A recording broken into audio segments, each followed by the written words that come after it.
सुरुवातीचा टप्पा भूगोल या विषयाचा अभ्यास आपण कालच्या लेक्चर्सला करत होतो की ज्याच्यामध्ये महाराष्ट्र राज्याची जी माहिती आहेत की जी महत्त्वाची मग ती भौगोलिक असेल, पर्यावरणीय, आर्थिक, सामाजिक, राजकीय असेल, जी एकूणावच सिलेबसनुसार महत्त्वपूर्ण माहिती कालच्या लेक्चर्समध्ये आपण अभ्यासलो. आजच्या लेक्चर्समध्ये आपण सुरुवात करूयात. आजच्या लेक्चर्सला आजही आपण महाराष्ट्र राज्याच्या बाबतीत थोडंसं भारताच्या बाबतीतचा जो अभ्यास आहे तो अशा चॅप्टर वाईज आपण करणार आहोत. ओके, काल तर आपण सगळ्या महत्त्वाच्या मुद्द्यांच्या बाबतीतला अभ्यास आपण कालच्या लेक्चर्समध्ये केला. आज आपण महाराष्ट्र राज्यातील वने हा विषय आपण अभ्यासणार आहोत, जो हा एक टॉपिक आहे महत्त्वाचा. तर जी अशी महत्त्वाची टॉपिक आहे, मग वने असतील, लोकसंख्याशास्त्र असतील, खनिज संपत्ती असतील, त्याचसोबत महाराष्ट्र राज्याच्या बाबतीत नदी प्रणाली आणि महाराष्ट्र राज्यातल्या पर्वतरांगा, ज्या दळणवळण वाहतूक व्यवस्था, जे ज्याच्यावरती जास्त प्रश्न विचारले गेले, असे सगळेच टॉपिक्स आपण या ठिकाणी बघणार आहोत महत्त्वाची, की ज्याचा अभ्यास आपल्याला देखील करायचा आहे. की मी कालही तुम्हाला बोललो की प्रिव्हियस इयर क्वेश्चन पेपर जी लास्टची झालेली आहेत की ज्याचा तुम्ही सर्वजण एकदा पुनश्च बघा, जेणेकरून त्याच्या माध्यमातून आपल्याला आपला सिलेबस, आपला अभ्यासाचा ट्रॅक क्लिअर होईल. ओके, सो आपण पुढे जाऊयात. आता जसं बघा, महाराष्ट्र राज्यातील वने हा एक महत्त्वाचा टॉपिक आहे. आता ह्या वनांच्या बाबतीमध्ये कंबाईनच्या प्रिलिम्समध्ये आपल्याला क्वेश्चन्स त्या ठिकाणी विचारली जातात. ओके, अशी महत्त्वाची काही प्रश्न आपल्याला विचारली जातात. आता हा अभ्यास करत असताना बघा, भूगोल या विषयामध्ये वने हा एक महत्त्वाचा टॉपिक आहे की ज्याच्यामध्ये बघा तुम्हाला काही राष्ट्रीय उद्यान असतील महत्त्वाची, ज्याच्यावरनं देखील लास्टच्या याच्यामध्ये क्वेश्चन्स विचारले गेलेत की तो एक अभ्यास आपण आजच्या लेक्चर्समध्ये करणार आहोत. ओके, आता काल बोलता बोलता मी बोललो होतो महाराष्ट्र राज्याच्या वनांच्या बाबतीत की गडचिरोली आपण सर्वाधिक जास्त वने असणारा जिल्हा, तर महाराष्ट्रातला सर्वात कमी वनसंपत्ती असणारे जे काही जिल्हे आहेत बीड आणि लातूर असं बोललो होतो.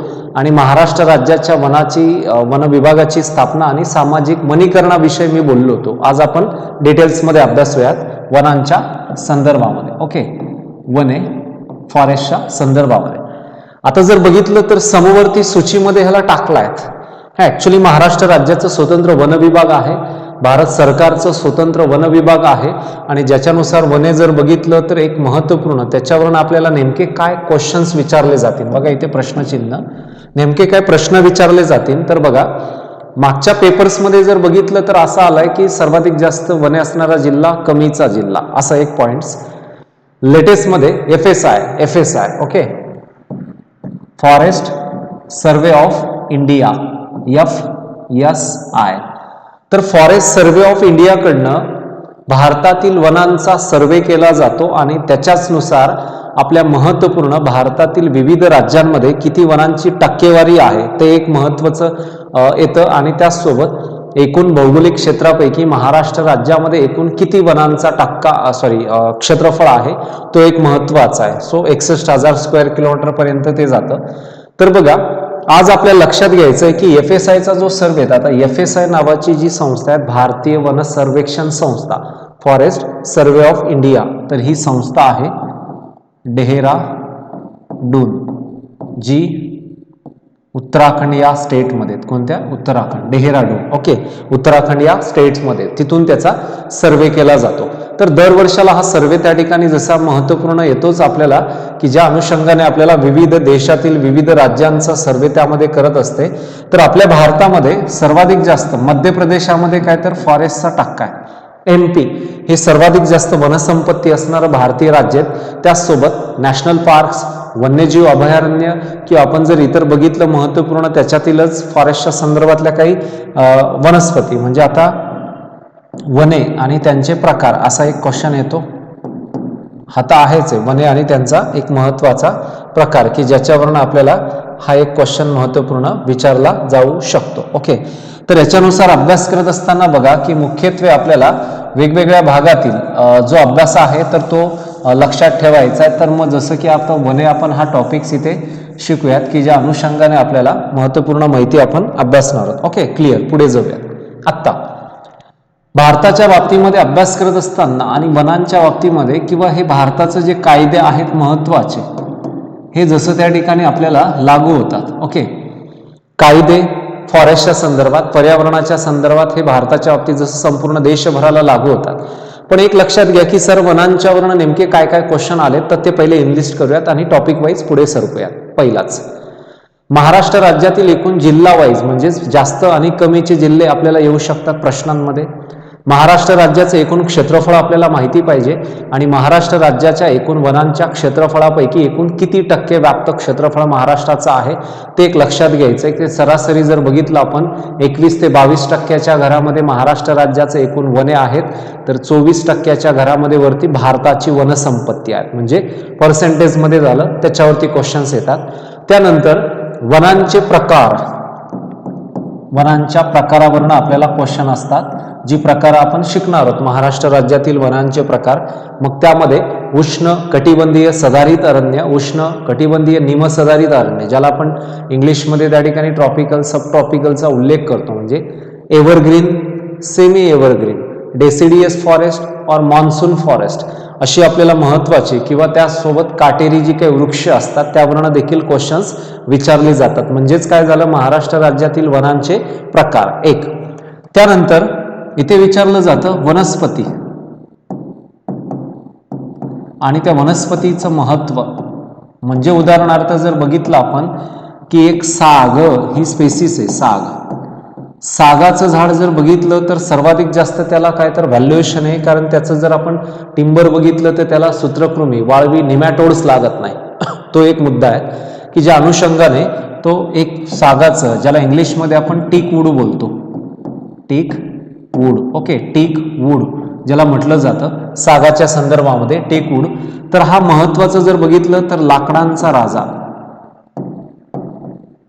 लाकडांचा राजा, king of the timber, king of the timber कोणाला म्हणतात, साग, टीक वूड.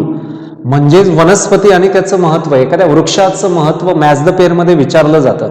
मग सागाच्या बाबतीत येऊ शकतं, कडुलिंबाच्या संदर्भात येऊ शकतं, निलगिरी, युकॅलिप्टस स्पेशीस, किंवा तुमचं इतर जे टॅमरिंडस इंडिका म्हणजे चिंचाचं झाड आहे, किंवा मेडिसिनल प्लांट्स असतील, तर अशी क्वेश्चन्स आपल्याला त्याच्यावरनं विचारली जातात. सो म्हणून बघा, आपण लक्षात घ्यायचं आहे की आपल्याला आपल्या महाराष्ट्र राज्यातील एकूण महत्त्वपूर्ण अभ्यासत असताना की वेगवेगळे जे काही प्रकार आहेत की ज्याच्यावरनं हा संपूर्ण अभ्यास आपल्याला लक्षात ठेवायचा आहे. ठीक आहे. सो या पद्धतीने आपल्याला संपूर्ण जो सिलेबस आहे तर तो आपण इथे डिस्कस करूया. ठीक आहे, पुढे जाऊयात. आता बघा, इथे दिसतंय आपल्याला महाराष्ट्र राज्याच्या बाबतीमध्ये अभ्यासत असताना की दुसरा प्रश्न जर बघितला, जसं वनस्पती आणि महत्वाचं त्याचं महत्व विचारलं जातं, तर आपल्याला दुसराही क्वेश्चन असा येतो, महाराष्ट्र राज्यातील राष्ट्रीय उद्याने किंवा महाराष्ट्र राज्यातील वन्यजीव अभयारण्य याच्यावरून देखील आपल्याला एक महत्वपूर्ण क्वेश्चन्स विचारला जातोय. माझा आवाज येतोय का तुम्हाला सांगा? आवाज येतोय माझा? आवाज येतोय का माझा? आवाज येतोय माझा? आवाज येतोय का माझा? मग आपण सुरुवात केली आता लेक्चरला. माझा आवाज येतोय तुम्हाला? चॅट बॉक्समध्ये सांगायचंय मला. आवाज येतोय माझा? सांगा बघू. ओके, यस, गुड, ठीक आहे, कंटिन्यू करूयात पुढे. ओके, यस, चलो आता पुढे जाऊया. आता बघा, याच्यावरनं देखील क्वेश्चन आलेले आहेत. महाराष्ट्र राज्यातील राष्ट्रीय उद्यानं किंवा महाराष्ट्र राज्यातील वन्यजीव अभयारण्य, तर याच्यावरनं देखील आपल्याला क्वेश्चन्स विचारले जातात. मग जसं की आपल्या महाराष्ट्र राज्याच्या बाबतीत अभ्यास असताना याच्यावरनं जशी क्वेश्चन असतात, महाराष्ट्र आणि त्यातील राष्ट्रीय उद्यानं असतील. आता देशामध्ये जर बघितलं राष्ट्रीय उद्यानांची संख्या तर ती 100+ गेली. आता वन्यजीवांची तर आहेच आहेत, पण देशामध्ये 100+ राष्ट्रीय उद्यान आहेत. आणि त्यातलं जर पहिलं बघितलं आपण जिम कॉर्बेट, ज्या वर्ल्ड नेमनं ओळखला जातो महत्वाचा, जो उत्तराखंडमध्ये भारताचं पहिलं राष्ट्रीय उद्यान जिम कॉर्बेट, जे उत्तराखंड स्टेट्समध्ये. ओके.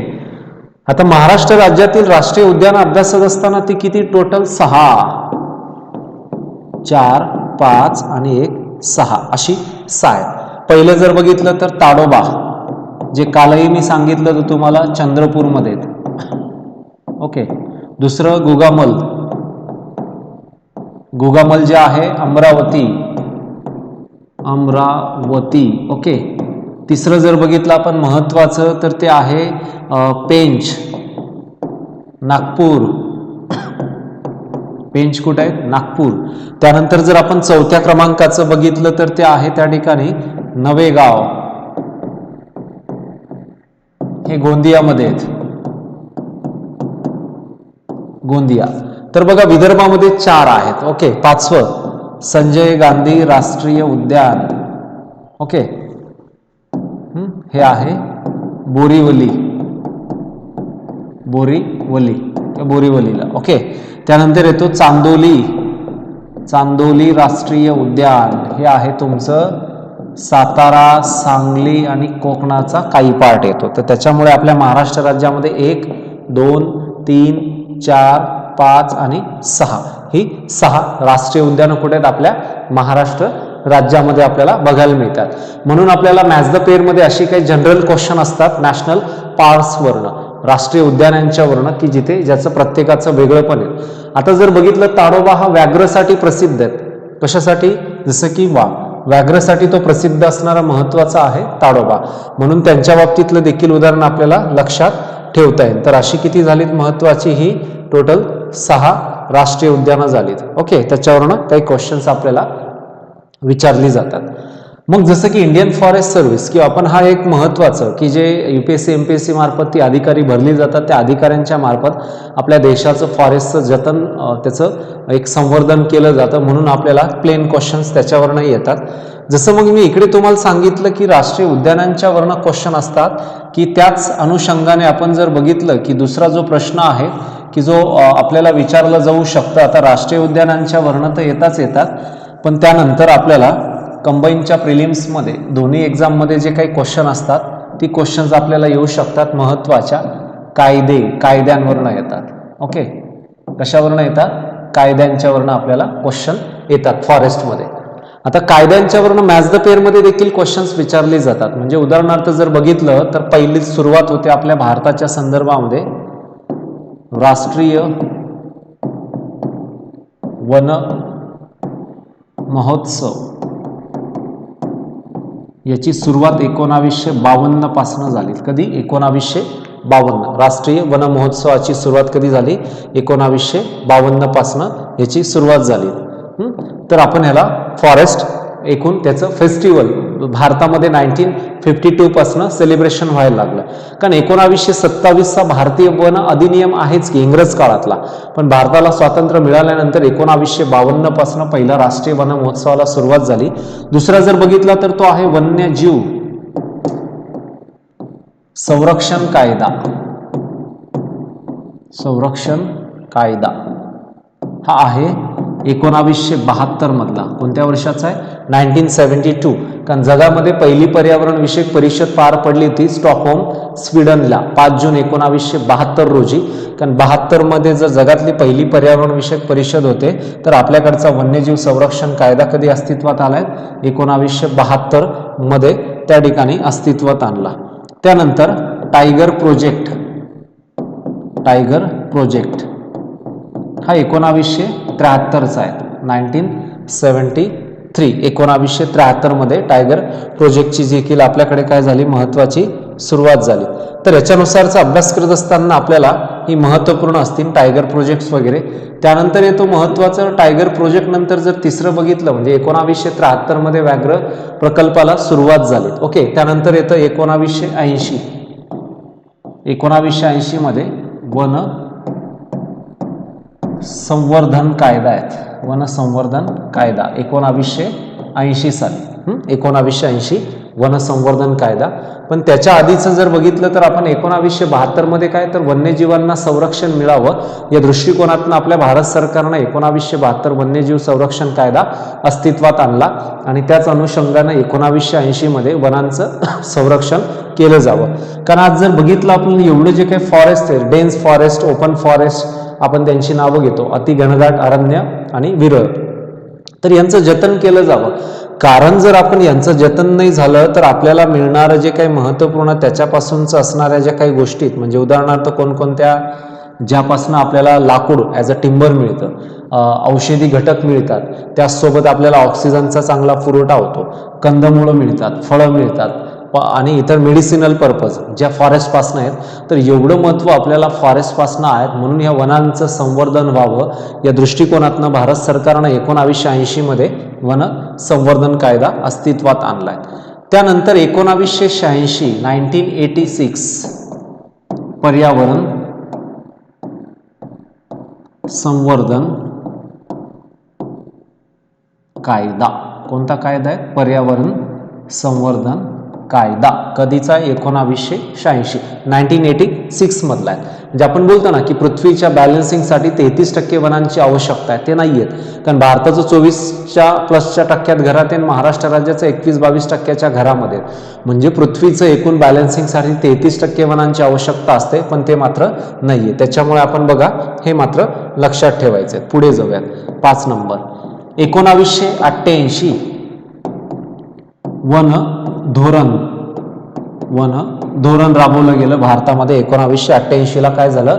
वनांसाठीची एक पॉलिसी, एक धोरण राबवलं गेलं, जेणेकरून आपल्याला फॉरेस्टच्या प्रती काय काम करायचं ते त्यामध्ये दाखवण्यात आलं होतं. आणि शेवटचा 2002 जैव विविधता कायदा अस्तित्वात आणला. कधी? 2002 साली. Biodiversity act 2002. जीव प्लस विविधता वाचवण्यासाठी. कारण आपल्या भारतामध्ये जर बघितली तर जीव प्लस विविधता बऱ्यापैकी मोठ्या प्रमाणामध्ये बघायला मिळते. ती कुठे?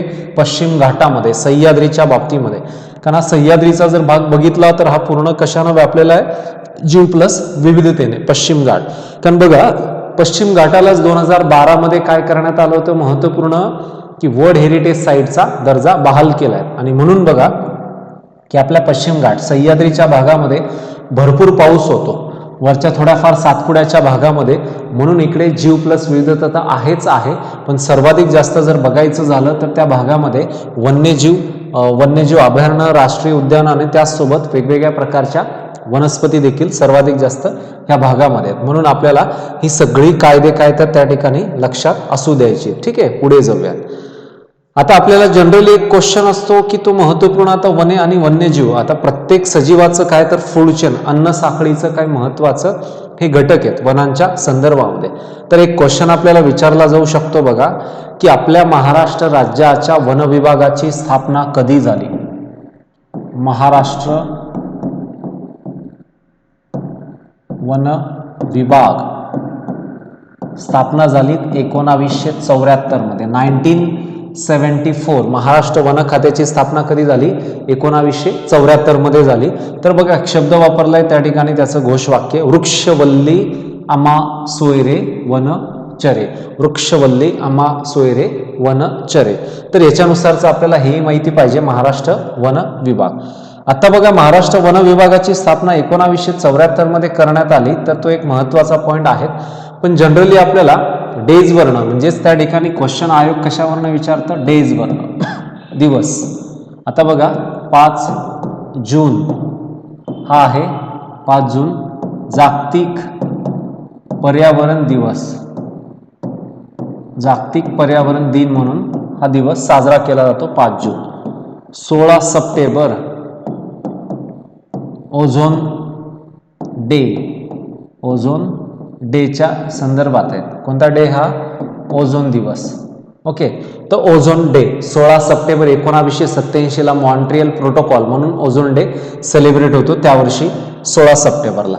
त्यानंतर जर बघितलं तर 21 मार्च हा आहे जागतिक वन दिन. जसं आपण हा फॉरेस्ट शिकतोय की नाही, तर जागतिक वन दिन कधी साजरा करण्यात येतो? 21 मार्च रोजी. 21 मार्चला जागतिक वन दिन साजरा करण्यात येतो. त्यानंतर लगेच जर बघितलं 22 मार्च जागतिक जल दिन. जागतिक काय तर जल दिन म्हणून 22 मार्च हा दिवस साजरा करण्यात येतो. तर 23 मार्च जागतिक हवामान दिन. जागतिक हवामान दिन म्हणून साजरा केला जातो. म्हणजे बघा 21, 22, 23. 21 मार्चला जागतिक वन दिन असतं, 22 मार्चला जागतिक जल दिन असतं, तर 23 मार्चला जागतिक हवामान दिन असतो. म्हणून मॅच द पेअरमध्ये फॉरेस्टच्या निगडीत आपल्याला काही क्वेश्चन्स कशावरनं विचारली जातात, त्या ठिकाणी आंतरराष्ट्रीय राष्ट्रीय पातळीवरील काही महत्त्वाच्या डेजवरनं देखील आपल्याला काही क्वेश्चन्स विचारली जातात. ओके, पुढे जाऊयात. आता याच्यानंतर जर बघितलं आपण महाराष्ट्राच्या बाबतीमध्ये तर जवळपास एकूण 61,573 स्क्वेअर किलोमीटर. आता याच्यामध्ये प्लस वाढ झाली ती 21% घरामध्ये आहेत. एकूण फॉरेस्टचा जर भाग बघितला आपण तर मे बी जवळपास 61 म्हणजे 61.5 म्हणजे जवळपास 61,000 प्लस म्हणजे 62,000 स्क्वेअर किलोमीटरच्या दरम्यान वगैरे त्या ठिकाणी आपलं महाराष्ट्र राज्याचं फॉरेस्ट जे की ज्याच्यामध्ये वाढ होते. ओके, एक आकडेवारीचा भाग आहे. ओके, आपण थेट जाऊयात आता पुढे की महाराष्ट्र राज्याच्या संदर्भात जी आपल्याला एक्झाममध्ये जी काही क्वेश्चन्स विचारली जातात ते थेट त्याच्यावरती पोहोचूयात आपण की नेमकं आपल्याला अजून त्याचं जे महत्त्वाचं आहे की काय काय त्यामध्ये विचारलं जाऊ शकते. ठीक आहे, क्लिअर आपल्याला स्क्रीन दिसते, आता इथे दिसते. आता फॉरेस्टवरनं जे काही क्वेश्चन असतात आपल्याला कंबाईनच्या प्रिलिम्समध्ये की महाराष्ट्र राज्यातील वने आणि अरण्यांचे प्रकार, त्यातला पहिला प्रकार आपण अभ्यासूयात जे आपल्याला टोटल 5 ते 6 प्रकार शिकायचे. त्यातला पहिलाच आहे उष्ण कटिबंधीय सदाहरित अरण्य. कोणता आहे त्या ठिकाणी? उष्ण कटिबंधीय सदाहरित अरण्याचा हा पार्ट आपल्याला बघायला मिळतो, उष्ण कटिबंधीय सदाहरित अरण्य. आता उष्ण कटिबंधीय सदाहरित अरण्यांमध्ये जर बघितलं आपण की जो एक पार्ट आहे महत्त्वाचा उष्ण कटिबंधीय सदाहरित अरण्य, ज्याला इंग्लिशमध्ये ट्रॉपिकल एव्हरग्रीन फॉरेस्ट असं संबोधलं जातं. कोणतं आहे? ट्रॉपिकल एव्हरग्रीन फॉरेस्ट हे त्या ठिकाणी संबोधलं जाते. आता हाच अभ्यास करत असताना महाराष्ट्र राज्याच्या बाबतीमध्ये हा पहिलाच टॉपिक आहे की जो आपण व्यवस्थितरित्या, आता ह्याचा बघा तुम्हाला सगळ्यांना ही स्क्रीन व्यवस्थित दिसते. आता ट्रॉपिकल एव्हरग्रीन फॉरेस्ट महाराष्ट्र राज्यातील वनांच्या बाबतीमध्ये नेमकं काय अभ्यासायचं आहे किंवा काय त्याची माहिती लक्षात ठेवायची आणि काय स्किप करायची, कारण कमी वेळामध्ये पारदर्शक आणि चांगला अभ्यास करून आपल्याला 30 एप्रिलला सामोरं जायचंय. तर म्हणून बघा की इथे महाराष्ट्र राज्यात जेवढी वनांची प्रकार आहेत की त्याच्यात नेमकं काय शिकायचंय की ज्या महत्त्वाचं त्याचं हिडिंग नाव, त्याच्यामध्ये त्या या प्रकारामध्ये किती पाऊस होतो किंवा या प्रकारची अरण्ये महाराष्ट्र राज्यामध्ये कोणत्या विभागामध्ये आढळतात, या प्रकारच्या अरण्यांमध्ये कोणत्या प्रकारच्या वनस्पती आढळतात, कारण वनस्पतींवरनं क्वेश्चन मे बी विचारला गेलेले आहेत आधी. तर पहिला बघूयात उष्णकटिबंधीय सदाहरित अरण्याचा अभ्यास आहे. ओके, ज्याला इंग्लिशमध्ये आपण ट्रॉपिकल एव्हरग्रीन फॉरेस्ट असं संबोधत असतो. आता बघा महाराष्ट्र राज्यामध्ये कोकण भागामध्ये सह्याद्रीच्या पायथ्याखालच्या सिंधुदुर्ग जिल्ह्यात सावंतवाडी परिसरामध्ये ही सदाहरित अरण्य आढळतात. महाराष्ट्र राज्यामध्ये एव्हरग्रीन फॉरेस्ट कुठे कुठे आढळतं तर महाराष्ट्र राज्यामध्ये सह्याद्री आणि त्या पायथ्यालगतचा म्हणजे सिंधुदुर्ग हा जिल्हा आहे की जिथे सावंतवाडी परिसर आहे. आता सावंतवाडी म्हटलं तर खेळण्यांचा कारखाना आहे आणि मी कालच बोललो तुम्हाला की सिंधुदुर्ग जिल्हा हा महाराष्ट्र राज्यातला पहिला पर्यटन जिल्हा म्हणून घोषित करण्यात आला आहे शासनातर्फे. कोणता? पहिला पर्यटन जिल्हा. कोणता जिल्हा? सिंधुदुर्ग जिल्हा हा घोषित करण्यात आला. तर म्हणून सदाहरित अरण्ये जी महाराष्ट्र राज्यामध्ये आहेत तर ती आपल्या महाराष्ट्र राज्यातली एक प्रमुख आहेत की जिथे चांगला असा पाऊस होतो. त्याचं एकच ठिकाण सांगितलंय कोकण आणि सह्याद्रीच्या पायथ्यालगतचा सिंधुदुर्ग वगैरे जिल्ह्यामध्ये की जिथे भरपूर असा पाऊस होतो आणि म्हणून ही वने इथे आढळतात. आता बघा की नेमकं सह्याद्रीच्या पायथ्याशी आणि ह्या एव्हरग्रीन फॉरेस्टमध्ये किती पाऊस होतो तर जवळपास 200 सेंटीमीटर किंवा त्यापेक्षा जास्त असणाऱ्या प्रदेशामध्ये, म्हणजे 200 सेंटीमीटर किंवा त्यापेक्षा जास्त असणाऱ्या प्रदेशामध्ये सदाहरित अरण्य आढळतात. आता बघा जी आपल्या महाराष्ट्र राज्यामध्ये वनांची प्रकार आहेत ते प्रत्येक वनांच्या प्रकारामध्ये प्रत्येक प्रजाती वेगवेगळ्या आहेत, सारख्या अशा आढळणार नाहीयेत. म्हणजे जर आपण कोकण किंवा सह्याद्रीच्या बेल्टमधल्या वनस्पती बघितल्यात की त्या सदाहरित अरण्यांमध्ये आढळतील.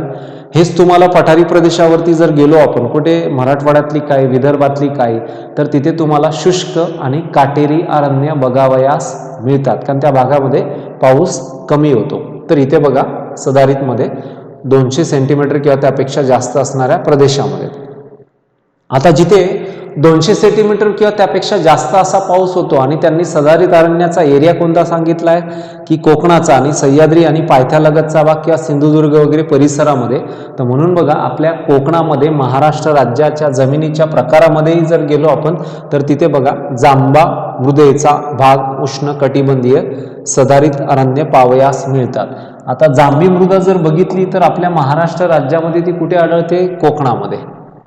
कुठे आढळते ती? कोकणामध्ये. इथं क्लिअर दिलंय जांभी मृदा. आता हा जांभा म्हणजे रेड, कोणता? लाल रंग, लाल रंगाची माती. तर लाल रंग कोणत्या पदार्थामुळे येतो? तर हेमेटाइट. हेमेटाइट नावाचा पदार्थ असतो, लोहाचा उपप्रकार. ओके, लोह आयर्न त्यातलाच हेमेटाइट. हेमेटाइटमुळे कोणता रंग प्राप्त होतो त्या जमिनीला? लाल रंग. आणि काल बोललो होतो मी ब्लॅक, काळा रंग. टिटॅनिफेरस. ओके, मॅग्नेटाइट. टिटॅनिफेरस मॅग्नेटाइटमुळे काळा रंग त्याला प्राप्त होत असतो. तर हे लक्षात असू द्या, लाल रंग हेमेटाइट, तर काळा रंग टिटॅनिफेरस मॅग्नेटाइटमुळे. तर कोकणामध्ये कोणती मृदा आढळते? मग जांभी मृदा. आणि ज्याच्यामुळे त्याला तो फेवरेबल आहे, त्या प्लांट्सला, वनस्पतींना जांभी मृदा ही कशी असते? फेवरेबल आहे. ह्या प्रकारातनं बघा तिथे आपल्याला बघायला मिळतात आपल्या कोकणाच्या संदर्भात. आता कोकणाचा अभ्यास करत असताना बघा ह्या पद्धतीने हे सगळं दिसतंय आपल्याला. ह्या डोंगर रांग आहेत, इथं काय केलं जातं? अशा पद्धतीने सपाट त्या ठिकाणी जागा केली जाते आणि त्या जागेवरती तिथं काय केलं जातं? महत्वाचं स्थलांतरित शेती. मी काल तुम्हाला बोललो होतो आणि लिहून पण दिलं होतं. मला उत्तर द्यायचं आहे की क्वेश्चन असा आहे माझा, तुम्हाला विचारतोय मी, की आपल्या सह्याद्रीच्या परिसरामध्ये जी स्थलांतरित शेती केली जाते, मायग्रेटेड फार्मिंग, वृक्षतोड करून शेती केली जाते, त्याला काय संबोधलं जातं किंवा काय म्हटलं जातं? Migrated farming in Maharashtra state. कुठे? फक्त वेस्टर्न घाट म्हणजे सह्याद्रीच्या भागामध्ये. तिला काय म्हटलं जातं? सांगा बघू, काय म्हटलं जातं? सह्याद्रीच्या भागामध्ये जी स्थलांतरित शेती केली जाते तिला काय म्हटलं जातं? काल मी तुम्हाला सांगितले होतं त्याच्या संदर्भात, काल बोललो होतो त्याविषयी. सांगा बघू, answer please. Yes, good answer. Yes, खूप छान उत्तर दिलं. ते आन्सर आहे कुमरी. ओके, कुमरी नावाने ते ओळखलं जातं. बघा इथे लिहून देतो मी, ते नाव आहे कुमरी. ओके, कोणत्या नावाने ओळखलं जातं? सह्याद्रीच्या परिसरामध्ये जी शेती केली जाते ती आहे कुमरी नावाने ओळखली जाते. वृक्षतोड करून ही शेती केली जाते, तर काय नाव आहे ते? कुमरी या नावाने ओळखलं जातं. ओके, कोणतं नाव आहे? हे बघा इथं परत आपण घेऊयात, इथे तुम्हाला ते दिसत नसावं पेन. कुमरी किंवा हां, ओके, दिसतं आता. कुमरी, कुमरी या नावाने आन्सर पण तुम्ही दिलाय. ओके, कुमरी नावाने ती ओळखली जाते. तर याच्यामुळे ह्या पद्धतीने ती शेती केली जाते किंवा वृक्षतोड केली जाते. आणि जसं की हा महाराष्ट्र राज्यात मी काल बोललो होतो, गडचिरोली चंद्रपूरमध्ये सर्वाधिक जास्त वनसंपत्तीत आणि बीड आणि लातूरमध्ये ती सर्वात कमी. पुढे जाऊयात आता. आता बघा सह्याद्रीच्या भागामध्ये जो पहिला प्रकार आपण बघतोय एव्हरग्रीन फॉरेस्ट, सदाहरित अरण्य, की सदाहरित अरण्यांमध्ये वृक्षाचं जर स्वरूप बघितलं तर इथे भरपूर पाऊस होतो. इथं सांगितलंय भरपूर पाऊस. आर्द्रता, ज्याला आपण ह्युमिडिटी बोलतो, आर्द्रतेचं देखील प्रमाण काय तर या भागामध्ये जास्त असतं. आर्द्रता म्हणजे ह्युमिडिटी. आता हीच ह्युमिडिटी जर बघितली, आर्द्रता कोकणामध्ये बघायला मिळेल, ती आपल्याला विदर्भ मराठवाड्यामध्ये बघायला मिळणार नाहीये. तर आर्द्रतेचं प्रमाण तिकडे चांगलं आहे आणि भरपूर पाऊस होतो, त्याच्यामुळे त्याचा फायदा त्या जमिनीमध्ये आणि तिथल्या पिकांच्या वाढीवरती होत जातो. आता ह्युमस, या जमिनीमध्ये ह्युमसचं प्रमाण सर्वाधिक जास्त असतं. ह्युमस म्हणजे काय तर त्या ठिकाणी फार्म यार्ड मॅन्युअर किंवा कुजलेला पालापाचोळा, जे काही त्या ठिकाणी ट्रीज असतात त्याचे जे बार्क असतात, लीव्ज असतात किंवा फ्रुट्स किंवा इतर जे रॉ मटेरियल असतात त्याच्यापासून काय तर ह्युमस तयार होतं. आणि याच्यामध्ये सर्व चांगली नायट्रोजन, फॉस्फरस, पोटॅशियम मिक्स ते असतं. कारण हे जर मिळालं त्या पिकांना किंवा त्या प्लांट्सला तर त्या प्लांटची जोमाने झपाट्याने वाढ होत असते. ओके, तर ह्युमस जे आहे ते कुजलेला पाला पाचोळा, जो वनस्पतीचं, घनदाट वनस्पतीचं आच्छादन पावयास त्या ठिकाणी मिळतात. तर हे सगळ्या फेवरेबल बाबी आहेत की ज्याच्यामुळे तिथे त्या वनस्पतींना त्याचा फायदा होतो. ह्युमस, कुजलेला पाला पाचोळा. तर आता तिथली झाडं जर बघितली तर भरपूर उंचीची असतात आणि बऱ्याच वेळा छुप्या पद्धतीने इथे वृक्षतोड होते. म्हणून वृक्षतोडसाठी भारत सरकारने जो काही कायदा आहे, वन संवर्धन कायदा 1980 मध्ये तयार करण्यात आलाय, त्याच्या तहत त्या व्यक्तींच्या वरती FIR वगैरे आर्टिकल 48 नुसार दाखल करण्यात येतं. त्यांना त्यांच्यावरती कायद्यात्मक बाबीनुसार कार्यवाही केली जात असते. पुढे आहे त्या ठिकाणी वृक्षांची उंची दाखवली त्या ठिकाणी. आता बघा प्रत्येक फॉरेस्टमध्ये वृक्षांची उंची वेगवेगळी असते. तर इथे दिलंय 45 ते 60 मीटर दरम्यान ते असते किंवा घनदाट अरण्यांमध्ये कमी उंचीच्या वनस्पती देखील त्या भागामध्ये आढळतात. ओके, आता हे वनस्पती म्हणजे काय, तर ह्याच्यावरून लास्टला प्रश्न येऊन गेलेले आहेत, आपल्याला माहिती पाहिजे. आता जर आपण कांदळ वृक्ष म्हणून सफेद चिप्पीची घोषणा झाली, महाराष्ट्र राज्याचा राज्यवृक्ष म्हणून आपण सागाच्या बाबतीत बोलतो, कारण भारताचं जर राष्ट्रीय वृक्ष बघितलं तर ते आहे वड आहे, वड. ओके, त्यानुसार या भागामध्ये अगदी दरम्यान घनदाट अरण्यांमध्ये काही ठिकाणी कमी उंचीच्या वनस्पतींची देखील आढळ असते किंवा ती वने देखील त्या भागामध्ये आढळतात. आता याच्यात जर बघितलं तर त्या ठिकाणी अशी हायटेड अशी प्लांट्स आहेत की ज्याच्यामध्ये काही वृक्षांचे प्रकार जर बघितले आपण की नेमकं सदाहरित अरण्यांमध्ये कोणकोणत्या प्रकारच्या वनस्पती आढळतात. आपल्याला 5-6 प्रकारांमध्ये प्रत्येकामध्ये वेगळ्या वनस्पती आहेत.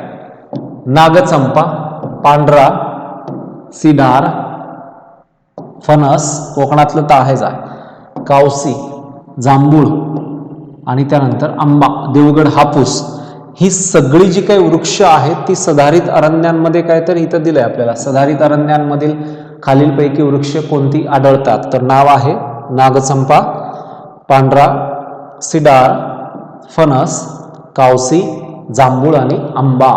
ही महत्वाची सगळी जर आपण बघितली तर ही अशी वनस्पती आपल्याला त्या भागामध्ये बघायला मिळतात. तर त्याचा हा एक अभ्यास आहे. अधूनमधून जर बघितलं बांबू आणि कळक आढळतो. अधूनमधून काय आढळतं, बांबू आणि कळक आढळतं. ऍक्च्युली बांबू हा सह्याद्रीत जास्त नाही, तो कुठे जास्त आहेत, सातपुड्यामध्ये. कारण एक प्रश्न देखील लास्टला येऊन गेला किंवा ते आहे देखील की आपल्या भारतामध्ये ई-निविदेतून ऑनलाईन बांबूची विक्री करणारं देशातलं पहिलं गाव कोणतं, तर त्या गावाचं नाव आहे मेंढालेखा. त्या गावाचं नाव आहे मेंढालेखा.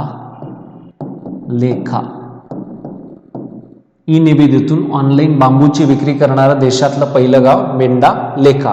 हे ठिकाण आहे गडचिरोली जिल्ह्यामध्ये. कुठे आहे त्या ठिकाणी, गडचिरोली जिल्ह्यामध्ये मेंढालेखा. तर आपण ते लक्षात असू द्यायचे. ठीक आहे, पुढे जाऊयात. हा बघा नागचंपा, ह्या पद्धतीने हे फ्लॉवर्स आहेत की जे आपल्या पहिल्या सदाहरित अरण्यांच्या पद्धतीत बघायला मिळतं, नागचंपा.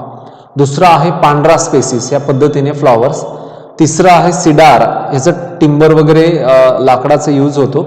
आणि सगळ्यात महत्त्वाचं बघा, सदाहरित अरण्यांमध्ये जॅकफ्रूट आढळतं की जे जॅकफ्रूट जर बघितलं तर तिकडे कोकणामध्ये सर्वाधिक जास्त आहे. त्यानंतर सिझिझियम क्युमिनी, म्हणजे आपण जांभूळ असं म्हणत असतो, जामुन असं म्हणत असतो, की जे देखील त्या भागामध्ये मोठ्या प्रमाणामध्ये सदाहरित अरण्यांमध्ये बघावयास मिळतात.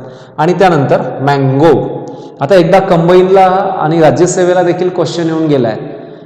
भारताचा राष्ट्रीय फळ आहे आंबा, तर त्याचं सायंटिफिक नेम विचारलं होतं, तर आपल्याला त्याचं सायंटिफिक नेम लक्षात यायला पाहिजे. सोपं आणि इझी आहेत, मॅग्निफेरा इंडिका. मँगोचं सायंटिफिक नेम काय आहे, मॅग्निफेरा इंडिका. कारण हा राज्य तर आहेच आहेत, पण राष्ट्रीय फळ म्हणून देखील त्याला उल्लेख केला जातो. राष्ट्रीय फळ, नॅशनल फ्रुट्स, मँगो, मॅग्निफेरा इंडिका लक्षात घ्यायचंय. देवगड, हापूस तो तिकडे होत जातो. ओके, तर म्हणून ह्याचं काय तर आर्थिक महत्त्व की ह्याच्यामुळे साह्यानं मृदसंधारण होतं. म्हणजेच काय तर झाडं जर डेन्स असली तर वाहणारं पाणी, त्याच्यामुळे जी माती वाहून जाते ते थांबतं, त्याच्यामुळे मृदसंधारण, पाणी जागच्या जागी जिरत असतं. तो एक फायदा ह्या झाडांच्या अडवणुकीमुळे पाण्याची अडवणूक त्या ठिकाणी होते. म्हणजेच आपण बघा जमिनीची धूप, इंग्लिशमध्ये त्याला त्या ठिकाणी सॉइल इरोजन बोलतो.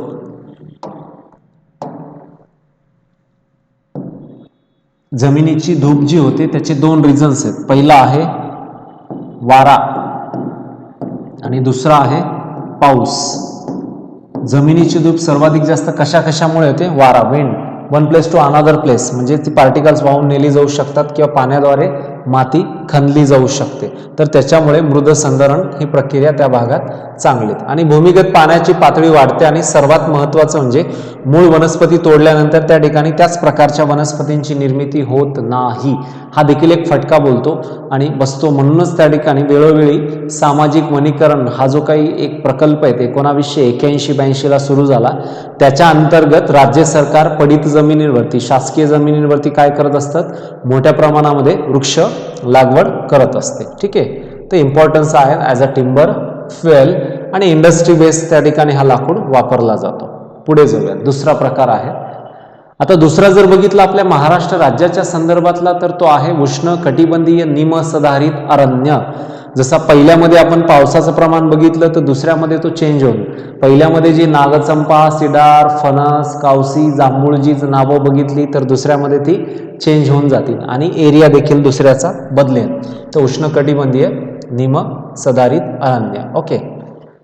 आत्ता बघा विद्यार्थी मित्र, इकडे जर आपण इझिली पाऊस बघितला तर तो पाऊस बदलला आहे. पहिल्या याच्यामध्ये होतं की 200च्या पेक्षा जास्त आणि इथे जर बघितलं तर 200च्या पेक्षा त्यांनी काय दाखवलंय, कमी हा शब्द वापरलाय. बघा की या प्रदेशामध्ये वार्षिक पर्जन्य 200 सेंटीमीटर पेक्षा काय तर मायनस कमी दाखवलाय.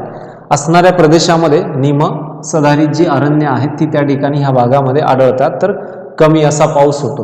कारण आपल्या महाराष्ट्र राज्यामध्ये सर्वाधिक जास्त पावसाचं ठिकाण सह्याद्री बेल्ट आहेत, पण त्यातही महाबळेश्वर, आंबोली आणि त्यानंतर गगनबावडा कोल्हापूरमधलं ठिकाण आहेत की तिथे पाऊस होतो. आता बघा पश्चिम किनारपट्टीवर कोकणामध्ये त्यांचा एक सलग पट्टा पाहावयास मिळतो. तर 8% फॉरेस्ट हे निमसदाहरित अरण्य जे आपल्या महाराष्ट्र राज्यामध्ये त्याचं फक्त किती आता 8% फॉरेस्ट त्या ठिकाणी आपल्या महाराष्ट्र राज्यात निमसदाहरितच्या संदर्भामध्ये 8% फॉरेस्ट फक्त आपल्या महाराष्ट्रात आहेत. ह्याच प्रकारातली ती अशी जास्त नाही आहेत. आणि म्हणूनच आपण जर बघितलं की वन्यजीव फॉरेस्ट जिथं चांगलं असेल तिथे वन्यजीव आहेतच की त्यांचं मूळ हॅबिटॅट आहेत आणि मूळ हॅबिटॅट वाचवण्यासाठी खूप सारा प्रयत्न केंद्र राज्य सरकार करत आहेत. तर मला सांगायचं आहे की वन्यजीवांच्या संदर्भामध्ये की जिथे डेन्स फॉरेस्ट आहे तिथे वन्यजीव असतात. तर वन्यजीव सप्ताह हा महाराष्ट्र शासन कधी राबवतं सांगा, किंवा केंद्रामध्ये वन्यजीव सप्ताह वाईल्ड वीक काय आन्सर द्याल? वाईल्ड वीक वन्यजीव सप्ताह वाईल्ड वीक कधी राबवला जातो? इथं लिहितो बघा, वन्यजीव सप्ताह, वन्यजीव सप्ताह. तर याचा आन्सर आहे 2 ते 8 ऑक्टोबरच्या दरम्यान पूर्ण भारतभरामध्ये काय केलं जातं, वन्यजीवांच्या संदर्भातला वीक सेलिब्रेट होतो, सप्ताह. ओके, क्लिअर लक्षात राहील. 2 ते 8 ऑक्टोबर, 2 ते 8 ऑक्टोबरच्या दरम्यान. ओके, तर वन सप्ताह, वन वीक, वन सप्ताह हा तुमचा जुलैचा जो पहिला वीक असतो. ओके, जुलै महिन्याचा जो पहिला वीक असतो तर त्याच्यामध्ये 1 ते 7 जुलै या दरम्यान तुमचा वन आणि जो वीक असतो तो जुलै महिन्यात साजरा होतो आणि तुमचा वन्यजीवाच्या संदर्भात 2 ते ऑक्टोबरच्या दरम्यान त्याचं सेलिब्रेशन केलं जातं. ओके, तर ते एक लक्षात असतं. पुढे जाऊयात सेमी एव्हरग्रीन फॉरेस्टच्या संदर्भात. आता सह्याद्री पर्वताच्या पश्चिम भागामध्ये घाटमाथ्यावरती काही वनस्पती आढळतात. आता सह्याद्री पर्वत जर बघितला तर हा अगदी आपण वरच्या उत्तरेकडून जसा सुरू होतो, म्हणजे ऍक्च्युली वेस्टर्न घाट तर हा गुजरात महाराष्ट्राच्या बॉर्डरवरनं सुरू होतो तर थेट तामिळनाडू कन्याकुमारीपर्यंत किती किलोमीटर पसरला आहे तो? 1600 किलोमीटर पसरला आहे. किती? 1600.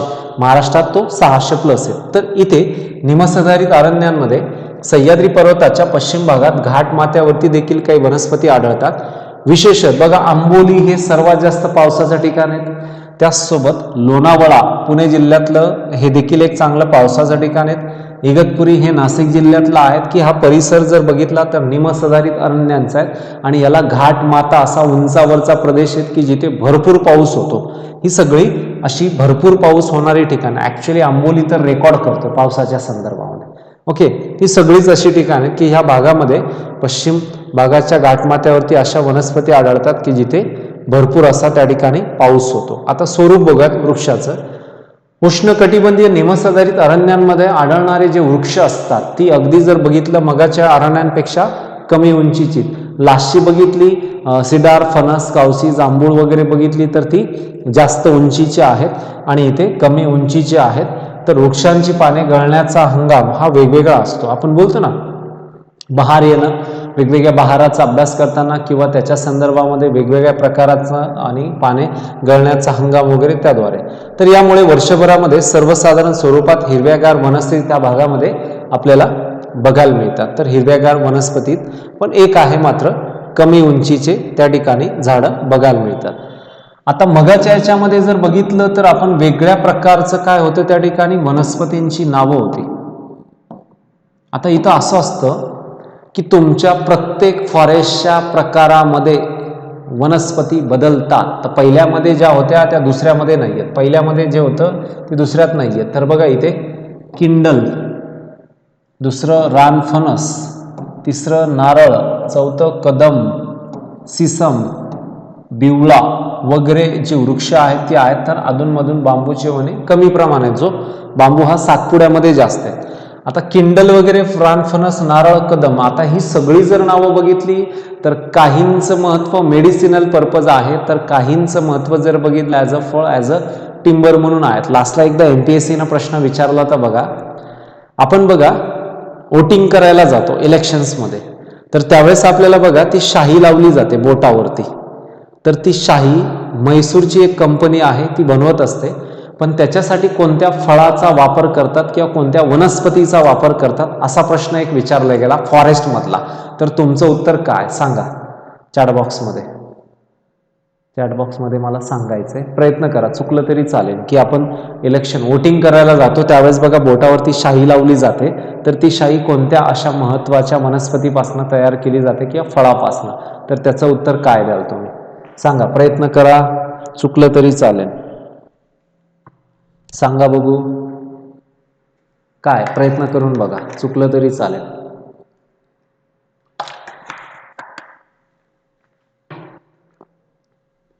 हा, तर ते नाव आहे बघा, मी सांगतो, लक्षात असू द्या, लिहून घ्या वाटल्यास नोटबुक वरती.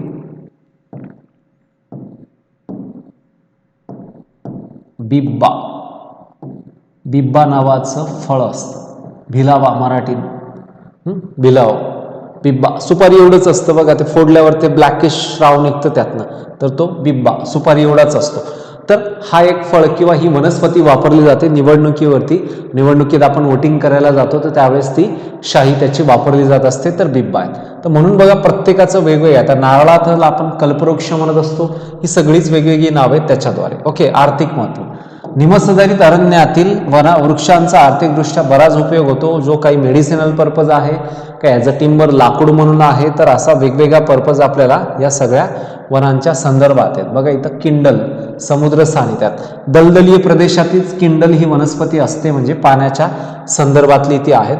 दुसरं बघा वाईल्ड जॅकफ्रूट आहे. हा कोणता आहे? वाईल्ड जॅकफ्रूट आहे. त्यानंतर आपण जर बघितलं सिसम ट्री. आता सिसमच्या ट्रीचा जर उल्लेख केला, जी आपली पेन्सिल असते बघा लिहायची, किंवा त्यानंतर आपण काडेपेटी माचीस असते बघा, त्याचा जे मागचा लाकडी भाग असतो, तर तो सिसमच्या महत्वाच्या ट्रीजपासनं तयार केल्या जातात. तर तो एक सिसमचं महत्वाचं झाड आहे. त्यानंतर कोकोनट आहे. ओके, त्यानंतर जर बघितलं तर कदम पद्धतीचं फ्लॉवर आहेत, जे आपल्याला वेगवेगळ्या याच्या शोभिवंत वगैरे गोष्टीसाठी ते महत्वाचं ठरते. ओके, तर म्हणून बघा पहिला सदाहरित अरण्य, दुसरा निमसदाहरित अरण्य, दोघांमध्ये पावसाचा बदल आहे, दोघांमध्ये वनस्पतीचा बदल आहे, दोघांचा प्रदेश वेगळा आहे. तर म्हणून सगळी. आता सर तुमचं जसं की तुम्ही म्हणत असाल की सर हे आम्हाला कसं सोपं जाईल लक्षात ठेवण्यासाठी, तर म्हणून बघा विद्यार्थी मित्र, एक गोष्ट आपल्याला इथं करायची, तुम्ही ज्यावेळेस थेरी वाचता त्यावेळेस ऑक्सफर्ड किंवा नवनीतचा शालेय अटलास बाजूला ठेवा, त्याचं काय करा, महत्वाचा एक असा चार्ट बनवून घ्या. ओके, या चार्ट्समध्ये काय करायचंय, सिरियल नंबर म्हणजे अनुक्रमणिका, वनांचा प्रकार. ओके, वनांचा प्रकार नंबर 1, नंबर 2 म्हणजे तुमचा वनांचा सदाहरित अरण्य, निमसदाहरित अरण्य, म्हणजे अशी सगळी खाली येतील. पण याच्यामध्ये तुमचे पार्ट्स पाहिजे, तिथला पाऊस, त्यानंतर तुमचं वनस्पती कोणत्या आहेत काय, आणि ठिकाण. बघा मेन माहिती मिळते. सदाहरित अरण्यांमधला पाऊस इथं येऊन जाईल, वनस्पती इथं येऊन जाईल, ठिकाण इथं येऊन जाईल, जिल्हे वगैरे कोणता परिसर आहे. म्हणजे असं लिगल पेपरवरती जर चालू अभ्यास करताना एक चार्ट बनवून घेतला तर हे अजून सोपं जातं आपल्याला. ओके, तर तिसरा बघूयात, उपशब्द वापरलाय बघा. आता उष्ण कटिबंधीय सदा हरित अरण्य, सब ट्रॉपिकल एव्हरग्रीन फॉरेस्ट असा शब्द वापरलाय. तर बघूयात नेमका हा फॉरेस्टचा प्रकार कुठं कुठं कसा आहे. ओके, आता बघा ह्याच्यामध्ये पावसाचं प्रमाण वाढल्याचं दिसून येते, म्हणजे भरपूर असा पाऊस तो 250 ते 300 सेंटीमीटरच्या घरामध्ये गेलाय, म्हणजे जास्त गेलाय की ओके. म्हणजे बघा सह्याद्री पर्वतावरती 250 ते 300 सेंटीमीटर पेक्षा जास्त शब्द वापरलाय, प्लस केलाय ओके. म्हणजे सह्याद्री पर्वतावरती 250 ते 300. आता मगाच्या याच्यामध्ये 200 प्लस होतं, 2 नंबरच्या याच्यामध्ये निमसदारीतमध्ये 200च्या खाली होतं. पण आपण जर इथे बघितलं की उष्ण कटिबंधीय सदाहरित अरण्यांमधला पावसाचं प्रमाण हे थेट 250 ते 300 सेंटीमीटरच्या दरम्यान त्या ठिकाणी होतं. आता पाऊस हा जर बघितला तर रेन गेजमध्ये मोजला जातो आणि आपल्या सह्याद्रीच्या बेल्टमध्ये सर्वात जास्त पाऊस होतो आणि त्याचाच फायदा ह्या सगळ्या वनस्पतींच्या वाढीवरती होत असतो. आता हे ठिकाण कोणतं की जिथे 250 ते 300 सेंटीमीटरपेक्षा जास्त पाऊस होतो ते ठिकाणी सातारा जिल्ह्यातलं महाबळेश्वर, जे थंड हवेचं ठिकाण पण आहे. आणि देशामध्ये मॉसिनराम, मेघालया राज्यातील मॉसिनराम आणि चेरापुंजी की त्याच्याही प्लसने जाऊन या महाबळेश्वरला पाऊस होतो. त्यानंतर पाचगणी एक थंड हवेचं ठिकाण, माथेरान घाटमाता आणि पुणे जिल्ह्यातलं भीमाशंकर. तर भीमाशंकर ह्या ठिकाणी भीमाशंकर नावाचाच वन्यजीव अभयारण्य आहेत. तर भीमाशंकर वन्यजीव अभयारण्यामध्ये कोणता प्राणी आढळतो, काय उत्तर द्या. जसं तिकडे आसाममध्ये काझीरंगा मानसमध्ये एकशिंगी गेंडा आढळतो, तर आपल्या महाराष्ट्र राज्यामध्ये भीमाशंकर वन्यजीव अभयारण्यामध्ये कोणता प्राणी आढळतो, काय उत्तर द्या. आन्सर द्या प्लीज. कोणता प्राणी आढळतो भीमाशंकर वन्यजीव अभयारण्यामध्ये, कोणता प्राणी आढळतो, उत्तर द्या. किती सोपं आन्सर आहे, द्या आन्सर. मला काय सांगाल त्याचं उत्तर. Yes, good answer. शेकरू, गेंड स्क्वेरल, शेकरू ओके. कोणता आढळतो, शेकरू, गेंड स्क्वेरल. महाराष्ट्र राज्याचा राज्य प्राणी आहे शेकरू. कुठे आढळतो, भीमाशंकर, जिथे ज्योतिर्लिंग पण आहेत बघा. तर ते शेकरू हे आन्सर त्याचं लक्षात ठेवायचं. तर बघा महाबळेश्वर जे थंड हवेचं ठिकाण आणि होणारा तिथला भरपूर असा पाऊस, त्या भागातील एकूण आवाज. आता बघा उत्तर महाराष्ट्रात किंवा पुढे जर आपण बघितलं की अमरावती वगैरे भागात जर गेलो, गाविलगड टेकड्यांवरती देखील ही अरण्य आढळतात. गाविलगड टेकड्या कोणत्या जिल्ह्यात आहे, तर कालही आपण शिकलो होतो. तर गाविलगड टेकड्यामध्ये देखील उष्ण कटिबंधीय सदाहरित अरण्य आढळतात. तर गाविलगड म्हणजे तुमचं जिल्हा येतो महाराष्ट्र राज्यातला अमरावती, अमरावती जिल्हा येतो ओके. कोणता येतो, अमरावती. अमरावती जिल्ह्यामध्ये देखील गाविलगड टेकड्यांवरती देखील ही अरण्य आपल्याला बघायला मिळतात, म्हणजे तो एक पार्ट आहे. मग याच्यामध्ये जर आपण बघितलं तर नेमकं वेगळंपण काय की ह्या महत्त्वाच्या वनाच्या संदर्भामध्ये अभ्यास करत असताना की त्याचं वेगळंपण काय. तर बघा सह्याद्री पर्वतामधील उल्लेखलेल्या प्रदेशातील पावसाचं भरपूर प्रमाण आहे. सगळ्यात मेन तर गोष्ट तीच आहे की भरपूर पाऊस, हायर रेनफॉल, की त्या भागामध्ये सर्वात जास्त असा पाऊस होतो, ते एक महत्त्वाचं दाखवलंय. आणि मध्यम स्वरूपाचं तापमान असतं बघा. काय सांगितलंय, मध्यम स्वरूपाचं. कधीही लक्षात घ्याल की पिकाला किंवा एखाद्या वृक्षाला एक फेवरेट तापमानाची कक्षा शास्त्रज्ञांनी नोंदवलीत की एक फेवरेट तेवढं तापमान पाहिजे, म्हणजे ते तापमान आहे 26 डिग्री सेल्सिअस. योग्य रीतीने झाड काय तर त्या ठिकाणी वाढत असतं. किती, 26 डिग्री सेल्सिअस. बऱ्याच वेळा 40+ डिग्री सेल्सिअस 42-45 जर गेलं तर झाडांवरती देखील इम्पॅक्ट, त्या झाडांना देखील फटका बसत असतो. तर ते कमी स्वरूपाचं मध्यम स्वरूपाचं तापमान. दीर्घकाळ पाऊस हा कंटिन्युअसली आणि चांगला असतो त्या 4 महिन्यामध्ये. आणि आर्द्रता या सर्व घटकांमुळे सदाहरित वृक्ष त्या भागामध्ये मोठ्या प्रमाणामध्ये आढळतात. की जिथे पाऊस आहे तर तिथे एव्हरग्रीन फॉरेस्ट असणारच आहेत. तुम्ही तेच मराठवाडा विदर्भामध्ये जर आपण शुष्क अरण्य आणि काटेरी अरण्य जर बघितली तर ती फक्त आणि फक्त कमी पावसातलीच ठिकाणं किंवा ती वनस्पती राहू शकतात. मोठ्या जास्त पावसाच्या प्रदेशामध्ये ज्या वनस्पती असतात त्या सदाहरित त्या ठिकाणी बघायला मिळतात. ॲक्च्युली आता हा सह्याद्री आणि त्या परिसराचा भाग येतो किंवा घाटमाता असा परिसराचा भाग येतो, म्हणून या भागामध्ये मोठ्या प्रमाणामध्ये जांबा जमिनीचाही प्रभाव वनस्पतींच्या वितरणावरती झालेला आहे. आता जांभी जी मृदा असते किंवा मुरमाड जी जमीन असते त्याच्यावरती फळपिकं जास्त घेतली जातात. ती ब्लॅक कॉटन सॉईलमध्ये घेता येत नाही, म्हणून आपल्या महाराष्ट्र राज्यामध्ये त्या भागामध्ये मोठ्या प्रमाणातली ही अरण्य बघायला मिळतात. आत्ता जाऊयात पुढे. की आता सगळ्यांच्या मध्ये आपण काय बघत होतो, महत्त्वपूर्ण तो अरण्य आणि त्या अरण्यांमधील महत्त्वपूर्ण आपण त्या झाडांची नावं, अरण्यामध्ये काही महत्त्वाची वृक्ष कोणकोणती आहेत बघा. कोणता प्रकार शिकतोय आपण, उष्ण कटिबंधीय सदाहरित अरण्य एव्हरग्रीनचा. तर बघा पहिलाच जांभूळ, अंजन, हिरडा, आंबा, बेहेडा आणि कारवी. तर ही दोन तर त्या ठिकाणी मेडिसिनल पर्पज आहेत. अंजनापासून काय तयार केलं जातं, दोरखंड तयार करतात. जांभूळ देखील मेडिसिनल पर्पज आहेत की ज्याच्यापासून मधुमेह वगैरे अशा यांना, तर जांभळाचं देखील मेडिसिनल पर्पज आहे, तर ते देखील त्या भागामध्ये काय तर मोठ्या प्रमाणामध्ये आढळतं. तो एक झाला. त्यानंतर जर बघितलं आपण त्या ठिकाणी अंजन. आता अंजनाचं मेडिसिनल पर्पज आहेत, पण त्याच्यापासून बघा दोरखंड देखील बनवतात. अंजनापासून काय बनवलं जातं, दोरखंड देखील तयार केलं जातं.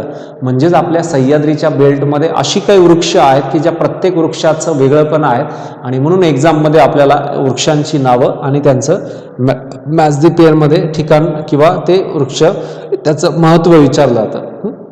अंजनाचं असे लिव्स देखील असतात. फर्निचर वगैरे बनवलं जातं अंजनापासून. अशा टाईपमध्ये फर्निचर बनवतात कारण ते लाकूड चांगलं टणक असतं. हिरडा तर मेडिसिनल पर्पज आहेत. अशी फ्रुट्स असतात त्याचा फायदा मेडिसिनल पर्पज. इथे आंबा देखील आढळतो. मँगो ह्याचं देखील मोठ्या प्रमाणात आहेच की. तर याच्यानुसार आपल्याला मँगोतनं ए व्हिटॅमिन मिळत जातं. त्यानंतर येतं बेहेडा. ओके, तर हा बेहेडा म्हणजे जर बघितलं आपण तर महत्त्वपूर्ण हा एकूणावच की मेडिसिनल पर्पज, एक औषधी घटक आहेत आणि त्याचा देखील मोठ्या प्रमाणामध्ये फायदा होतो. म्हणून सामाजिक वनीकरणाअंतर्गत पडित जमिनींवरती अशा ऑर्नामेंटल स्पेसिसच्या देखील मोठ्या प्रमाणामध्ये काय होते, लागवड केली जात असते. मग आपल्या भारतामध्ये एवढ्या वनस्पती मेडिसिनल आहेत, एवढी सगळी वृक्ष आहेत, मग त्याच्यासाठी भारत सरकार काय करतं, मोठ्या प्रमाणामध्ये आपलं फॉरेस्ट वाचावं यासाठी नवीन अशा मोहिमा हाताळल्या जातात, जनजागृती केल्या जातात. आंतरराष्ट्रीय पातळीवरती एक महत्त्वाची पर्यावरण संवर्धन विषय किंवा या वनस्पतीच्या संवर्धन विषयक एक परिषद देखील पार पडते. त्या परिषदेचं नाव आहे COP, COP 27, जी लेटेस्टमध्ये इजिप्त वगैरे ह्या देशामध्ये ती पार पडली 27वी. तर पर्यावरण विषयक त्यावरती चर्चा होते. ठीक आहे, पुढे जाऊयात.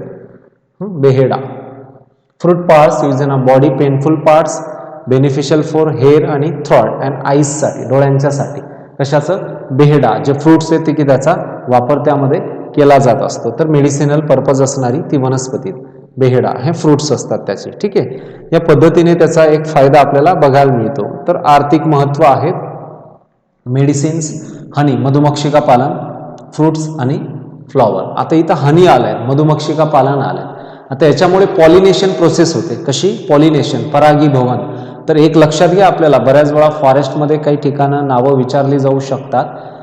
महाराष्ट्र राज्यामध्ये मधुमक्षिका पालन संवर्धन केंद्र कोठे आहे, तर त्याचं उत्तर आपल्याला द्यायचं आहे महाबळेश्वरला.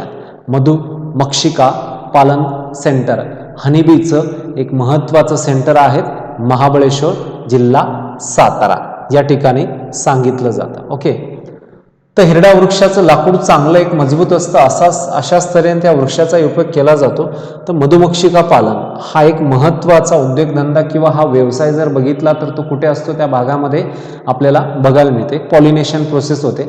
पण आज रोजी मोठ्या प्रमाणामध्ये पेस्टिसाइड्स वापरल्यामुळे, कीटकनाशक वापरल्यामुळे अशा बऱ्याचशा प्रजाती नाहीशा झाल्यात. म्हणून त्याच्यामध्ये खूप मोठा लॉस होतो. पॉलिनेशन ही प्रोसेस नाही झाली तर त्याचा फटका उत्पादनावरती होतो, प्रोडक्शन्सवरती होतो. म्हणून त्याचा एक पार्ट आपण लक्षात घ्याल. सो म्हणून आपल्या भारतामध्ये वेगवेगळ्या भागात जर गेलात, आता वरती नॉर्थ इंडियाकडे जर गेला तर सर्वाधिक जास्त कशाचे ट्रीज बघायला मिळतात आपल्याला, टीकवूड, साग वगैरे सगळ्यात जास्त आहेत. आणि दक्षिण भारतामध्ये जर गेलं तर सॅन्डलवूड, चंदन, आणि ते रेड कलरचं तुम्ही पुष्पा मूवी बघितला असाल, त्याच्यामध्ये चंदन तस्कर आणि त्यावरती जो मूवी दाखवण्यात आलाय त्याच्याही आधी वीरप्पन चंदन तस्कर अशी एक होतं. तर एक असंही लक्षात घ्यायचं की तुम्हाला मी नंतर सरांच्याद्वारे तुमच्यापर्यंत ती लिस्ट पोहोचवेन मी, की भारतातील वनांशी निगडीत ज्या महत्त्वाच्या संस्था आहेत त्या, आणि भारतातील महत्त्वाचं वनांशी निगडीत असे महत्त्वाच्या ज्या काही एकूण आवाज ऑर्गनायझेशन आणि त्या ऑर्गनायझेशनच्या माध्यमातून नेमकं काय काय कामकाज केलं जातं ते देखील आपण अभ्यासणार आहोत. ओके, पुढे जाऊया. नेक्स्ट पुढचा चौथा पार्ट येतो त्याचा उष्ण कटिबंधीय आर्द्र पानझडी अरण्य. उष्ण कटिबंधीय त्याला आपण मान्सून अरण्य असं देखील म्हटलं जातं. इंग्लिशमध्ये बघा ट्रॉपिकल वेट डेसिडियस और monsoon forest. Okay, tropical wet deciduous और मान्सून फॉरेस्ट. तर महाराष्ट्र राज्याच्या संदर्भात याचा टक्का बघितला तर किती, फक्त 30% कमी आहेत अगदी, जर जास्त तो असा नाही आहे, 30%. पण बघा याचं संवर्धन होणं तितकंच गरजेचं आहे प्रत्येकाच्या संदर्भात. लास्टला बघा शतकोटी वृक्ष लागवड योजना त्या ठिकाणी हाताळण्यात आली होती आणि ती आपल्या पूर्ण महाराष्ट्र राज्यातील प्रत्येक जिल्ह्याच्या बाबतीमध्ये वृक्ष संवर्धन हा कार्यक्रम व्हावा या दृष्टिकोनातून हे केलं गेलं होतं. ॲक्च्युली प्रत्येक राज्य सरकार फॉरेस्ट वाचवण्याच्या प्रयत्नामध्ये आहेत, कारण ती आज आपल्याला गरज आहे, नीड आहे. कारण आपण जर बघितलं स्वयंचलित जी वाहनं असतात बघा, त्यातनं कार्बन मोनॉक्साईड कार्बन डायऑक्साईड बाहेर फेकली जातात. त्याचं शोषण कोणतं झाड जास्त करतं बघा, सांगा उत्तर मला. कार्बन डायऑक्साईडचं कार्बन मोनॉक्साईडचं शोषण करणारी अति महत्वाची झाडे कोणकोणती आहेत, नावं सांगा. काय उत्तर द्या, द्या बघू उत्तर त्याचं.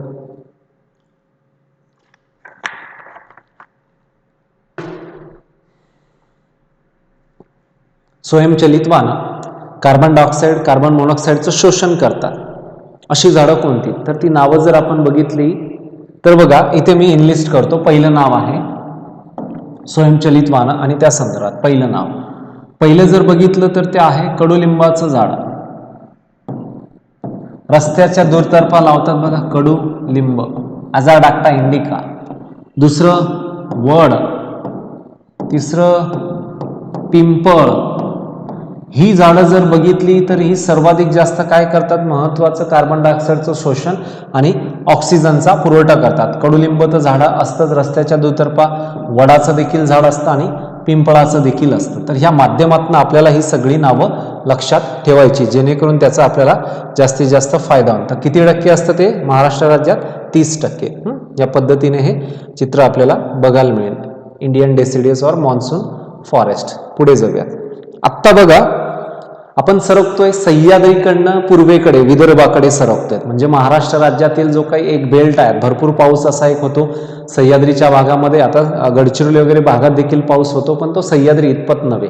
ओके, कमी पाऊस आहेत, पण तिथलं क्लायमॅटिक कंडिशन्स आणि त्या भागामध्ये असणारं एकूण वने जी आहेत पूर्वीपासून, कारण सातपुडा, पण त्या भागामध्ये काही महत्त्वपूर्ण जर बघितलं तर चंद्रपूरला वगैरे महाराष्ट्र शासनाचं वनाचे ऑफिसेस आहेत किंवा आपल्या महाराष्ट्र राज्याचं मुख्य वन संरक्षकाचं कार्यालय हे कुठे आहेत, नागपूरमध्येच आहेत. आणि म्हणून चांगल्या पद्धतीने त्या भागात फॉरेस्टचं संरक्षण केलं जातं. तर गडचिरोली जिल्हा एक येतो, तिथे देखील आहेत, कारण महाराष्ट्रातलं सर्वात जास्त वनसंपत्ती असणारा जिल्हा गडचिरोली. पुढे जाऊया. चौथा उष्ण कटिबंधीय आर्द्र पानझडी अरण्य, उष्ण कटिबंधीय मान्सून अरण्य. ही महाराष्ट्रात प्रामुख्याने बघा चंद्रपूर गडचिरोली जिल्ह्याच्या पूर्व भागामध्ये चिरोल टेकड्या, काल आलं होतं बघा, चिरोल, भामरागड, सुरजागड किंवा नवेगाव टेकड्या या ज्या काय आहेत त्यालाच अल्लापल्ली अरण्य देखील म्हटलं जातं. आता चिरोल टेकड्या, सुरजागड टेकड्या, भामरागड टेकड्या ह्या कोणत्या जिल्ह्यात आहेत, तर गडचिरोली अगदी पूर्वेकडचा भाग आहेत महाराष्ट्र राज्यातला.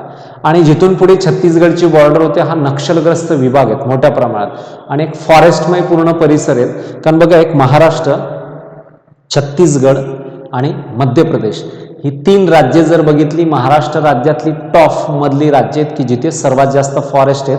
आणि फॉरेस्ट जिथं आहे तर तिथे प्राणीजीवन एकवटलेलं असतं. आणि म्हणून मी कालच्या लेक्चर्समध्ये तुम्हाला सांगितलं होतं भारताची व्याघ्र राजधानी खालीलपैकी कोणती आहे, तर ती आहे नागपूर. हेही आपण लक्षात घ्या. तर जिल्हे आलेत लक्षात, महाराष्ट्रातली प्रमुख अरण्ये चंद्रपूर व गडचिरोली जिल्ह्यामध्ये. आता वनवैभव अल्लापल्ली महाराष्ट्र शासनाचं एक ठिकाण आहे अल्लापल्ली नावाचं. ओके, तर त्या ठिकाणी प्रकाश आमटे की जे इझिली बघा त्या प्राण्यांच्या सोबत दिसत आहेत आपल्याला, की एक वनसंवर्धन आणि वन्य प्राणी आणि त्यांच्यासोबतचं एकूण त्यांचं असणारं जे महत्त्वाचं, की त्यांना जे त्यांच्यासाठी लागणार म्हणजे त्यांच्या संरक्षणविषयक बाबी असतील, तर त्यामध्ये चांगली त्यांची कामगिरी तिथं त्या ठिकाणी राहिलेली त्या भागामध्ये. ओके, त्यानंतर जर बघितलं तर इथे याशिवाय भंडारा व गोंदिया जिल्ह्यामध्ये काही भागात सातपुडा पर्वत रांगेतील गाविलगड टेकड्या, मेळघाट, ते पुढे कुठे गेलं अमरावतीपर्यंत. म्हणजे बघा गडचिरोली, चंद्रपूर बाजूला वरती जर ईशान्य कोपऱ्यात जर बघितला तर गोंदिया, भंडारा आहेत आणि तसाच तो सातपुडा धरून पुढे जर गेलो तर कुठे जातो गडचिरोलीच्या भागात, जिथे काय महत्त्वाचं गाविलगड टेकड्या आणि एक मेळघाट. मेळघाट जर बघितला तर हा व्याघ्र प्रकल्प आहेत. काय तर तो मेळघाट हा व्याघ्र प्रकल्प आहेत कुठे अमरावतीमध्ये. तर ह्याच अमरावतीमध्ये चिखलदरा हे एक थंड हवेचं ठिकाण देखील आहे. म्हणून ही अशी काही ठिकाणं त्या भागामध्ये बघायला मिळतात. ओके, उत्तर कोकणातील ठाणे, आता बघा हा स्प्रेड होतोय इकडे देखील. उत्तर कोकणातलं ठाणे, पालघर जिल्ह्यातील डोंगर रांगा तसंच सह्याद्री पर्वतातील घाटमाथा ओलांडल्यानंतर पर्जन्य छायेचा प्रदेश येतो. पर्जन्य छायेचा प्रदेश, ओरोग्राफिक रेनफॉल, की जिथे कमी प्रमाणामध्ये ही अरण्य आढळतात पण आहेत की अशी काही ठिकाण आहेत. पश्चिम महाराष्ट्रात त्यांनी सांगितलेत साताराचा काही भाग, मान, खटाव, सांगलीतला जत तालुका जो जत हे पठारी प्रदेश देखील आहेत त्या भागामध्ये पाऊस कमी होतो. सोलापूर जिल्हा आहेत की तिथे देखील पाऊस कमी होतो. अशा भागात देखील हे अरण्य आपल्याला बघायला मिळतात. ओके, याशिवाय सह्याद्री पर्वतापासून निघणाऱ्या शंभू महादेव, हरिश्चंद्र बालाघाट आणि सातमाळा डोंगर रांगाच्या पश्चिम भागात आर्द्र पानझडी पाहावयास मिळतात. मी कालच्या लेक्चर्समध्ये शिकलो आपण की ज्या वेळेस तुम्ही महाराष्ट्र राज्याचा प्राकृतिक भूगोल शिकता तर प्राकृतिक भूगोल शिकताना सह्याद्रीच्या 3 उपपर्वत रांगा आहेत. पहिली सातमाळा अजिंठा टेकडी जी नाशिकसह जिल्ह्यातनं निघते तर बुलढाणा यवतमाळापर्यंत जाते, ती कोणती? सातमाळा अजिंठा टेकडी. त्याच्या खाली 2 नंबरला जर सरकलो तर हरिश्चंद्र बालाघाट. आता हे ठिकाण जर बघितलं आपण महत्त्वपूर्ण, पुणे वगैरे जिल्ह्यातनं सुरू होतो, बीड, अहमदनगर आणि पुढे जातं त्या ठिकाणी ती खाली कर्नाटक आणि त्याच्या बाजून समोर तेलंगणा साईडनं. आणि सर्वात शेवटची येते ती शंभू महादेव आहेत. शंभू महादेव जर बघितली तर ती महादेवाचं टेम्पल असल्या कारणाने त्याला नाव शंभू महादेव देण्यात आलं, जे सातारा जिल्ह्यातनं कोल्हापूरमधनं सरळ खाली ती जाते कर्नाटकाकडे. तर त्या भागामध्ये देखील आर्द्र पानझडी अरण्य पाहावयास मिळतात. याच्या व्यतिरिक्त त्यांनी सांगितलंय कोल्हापूर, नाशिक, ठाणे, पालघर हे लाईनीत आहेत. धुळे देखील नाशिकच्या जवळ आहेत, नंदुरबार जिल्हा आणि एवढ्या जिल्ह्यांमध्ये पानझडी अरण्य आपल्याला बघायला मिळतात. तर तो एक तिथला प्रांत आहे. ओके, आता वृक्षाचं स्वरूप बघा, याच्यामध्ये वार्षिक पाऊस बघा 120 ते 160 घटला आहे. मगाच्या याच्यामध्ये 200 प्लस 200च्या जवळपास असाच पाऊस होता. पण आपण सह्याद्रीचा बेल्ट सोडला तर लगेच पुढे सरकलो तर पावसामध्ये लगेच बदल पडला. बघा 120 सेंटीमीटर पाऊस आहे तर 160 पर्यंत आहेत. म्हणून असा प्रश्न येऊ शकतो आपल्याला, क्लायमेटॉलॉजी हवामान शास्त्र देखील शिकायचं आहे की जिथे आपल्याला विचारलं जाऊ शकतं की महाराष्ट्र राज्यामध्ये जे उष्ण कटिबंधीय हवामान आहेत तर त्याच्या अनुषंगाने महाराष्ट्र शासनाने महाराष्ट्र राज्यातील हवामानाचा, क्लायमेटचा अभ्यास करण्यासाठी किती एकूण हवामान विभाग तयार केले आहेत, then climate zone in Maharashtra, तर त्याचा आन्सर आहे 9. किती? 9. तर 9 असे विभाग तयार केलेत की ज्याच्यामध्ये क्रमांक 3 हा सर्वात जास्त पाऊस होणारा प्रदेश आहे. म्हणजे त्याला आपण पश्चिम घाट माता असा बोलतो. 9 पैकी 3रा की ज्याच्यामध्ये सर्वात जास्त पाऊस होतो. आणि जिथे सर्वात कमी पाऊस होतो असा निश्चित पावसाचा विभाग क्रमांक 6. आता सर याचा एरिया कोणता असेल तर बघा, धुळे जिल्ह्यावरती, खाली जळगाव जिल्ह्यातले काही तालुके, नाशिकमधले काही तालुके, औरंगाबादमधले काही तालुके, पुणे जिल्ह्यातले काही तालुके, अहमदनगर जिल्हा आला मध्ये, पुणे आला, पुण्यानंतर संपूर्ण सोलापूर जिल्हा त्यामध्ये व्यापतो. हा कमी पावसाचा प्रदेश आहे. तर त्या 9 पैकीचा कोणता? 6 नंबरचा, जिथे कमी पाऊस होतो. तर क्रमांक 3 नंबरचा हवामान विभाग आहे जो सह्याद्रीच्या बेल्टमधला, तिथे सर्वात जास्त पाऊस होतो. तर इथे पाऊस किती? 120 ते 160 सेंटीमीटर असून तो प्रामुख्याने पावसाळ्यामध्ये जून ते सप्टेंबर ह्या 4 महिन्यामध्येच तिथे भरपूर पाऊस होतो, जो नैऋत्य मान्सून वाऱ्यापासून पडतो. आणि वर्षातले 8 महिने तर तिथे कोरडेच असतात. विंटर आणि समर सीझन आहेत. पण मग तुम्हाला प्रश्न पडला असेल की सर फक्त 4च महिने पाऊस होतो, मग कडुलिंबासारखं झाड, चिंचेचं झाड, पिंपळाचं झाड, वडाचं झाड, ही झाडं अशी अगदी डेझर्ट जिथे भरपूर तापमान असतं त्या भागामध्ये देखील हिरव्यागार बघायला मिळतात आपण. तर याचं रिझन आहे की त्यांचे जे रूट्स असतात ते डीप असतात आणि डीप रूट असल्यामुळे त्याला वॉटर होल्ड करून ठेवतात. ही एक महत्त्वाची किमया त्याच्यामध्ये असते. आपण सायन्सचा जर अभ्यास केला तर झायलम अँड फ्लोएम, रस वाहिनी आणि जलवाहिनीच्या माध्यमातून ते काम सुरू होत असतं. ओके, प्रकार बघूयात वृक्षाचं. आता प्रामुख्याने वनस्पती जर बघितली तर सागवान सांगितली आपल्याला. आता मी मगाशीच बोललो तो सागाच्या संदर्भामध्ये सागवान म्हणजे ज्याला इंग्लिशमध्ये टीक वूड असं म्हटलं जातं, टेक्टोना ग्रँडिस त्याचं सायंटिफिक नेम आहे, टीक वूड साग. सागवानाचा सगळ्यात जास्त फायदा जर बघितला ओल्ड काळापासून हा आहेच. आज गावाकडच्या घरांमध्ये जर बघितलं तर सागाची अशी ती लाकडांची स्लॅब्स देखील आहेत, म्हणजे ती ठेवली त्याच्यावरती माती. दरवाजे खिडक्या त्यापासून बनवलं जातं. रेल्वेचे स्लीपर्स कोच त्यापासून बनवली जातात. त्यानंतर जहाज बांधणीसाठी देखील साग टीक वूड वापरतात, कारण त्याचं बेनिफिट काय, टीक वूडला म्हणजेच टीक वूड हा जो आहे तो टीक वूड साग ह्याला वाळवी, निमॅटोड्स, सूत्रकृमी लागत नाही, कारण ते लाकूड काय असतं, टणक असतं. कारण त्याच्यामध्ये टोक्टो क्युनॉन व ब्युटोलोनिक आम्ल असतं. कोणतं, टोक्टोक्युनॉन व ब्युटोलोनिक आम्ल असल्या कारणाने त्याला कीड लागत नाही, निमॅटोड, सूत्रकृमी, वाळवी लागत नाही. त्याच्यामुळे बघा सागाला व्हॅल्युएशन खूप मोठं आहे. म्हणून बघा शेतकरी पडीत जमिनीवरती सागाची लागवड देखील करत असतात. ती फॉरेस्टची स्पेसिस आहे, त्याची नोंद करावी लागते. ऐन एक महत्त्वाचं मेडिसिनल, हिरडा मेडिसिनल आहेत, बिवळा देखील मेडिसिनल आहेत, लेंडी हा मेडिसिनल पर्पज, एरुळ, किंडल त्याचपैकी, कुसुम फ्लॉवरपैकी येतात, आवळा, आवळा जो व्हिटॅमिन सी प्रोव्हाइड करतो, सिसम आणि सिरस जे सिसम मगाशी आलं होतं. तर ही सगळी वृक्ष आहेत की ज्यांचा ॲज अ टिंबर लाकूड यूज होतो, तर ज्यांची काही मेडिसिनल पर्पज आहेत, तर अशी ही सगळी वृक्ष त्या भागामध्ये आढळतात. ओके, बांबूचे वने पाहावयास मिळतात. व्यवहारामध्ये त्याला आपण वासे असं म्हणून प्रसिद्ध आहेत. आणि कारण सातपुडा गडचिरोली चंद्रपूर भागातला हा प्रकार असल्यामुळे बांबू फिक्स येते. काय सांगितलं जाईल, गडचिरोली चंद्रपूरमध्ये आहेत तर त्याच्यामुळे बांबू हा फिक्स आहे. मी मगाशी बोललो होतो बघा तुम्हाला, ई निविदेतून, ई निविदा,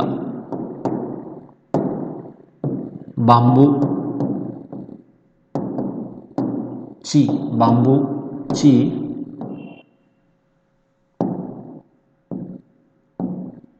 ऑनलाईन विक्री करणारे देशातले पहिले गाव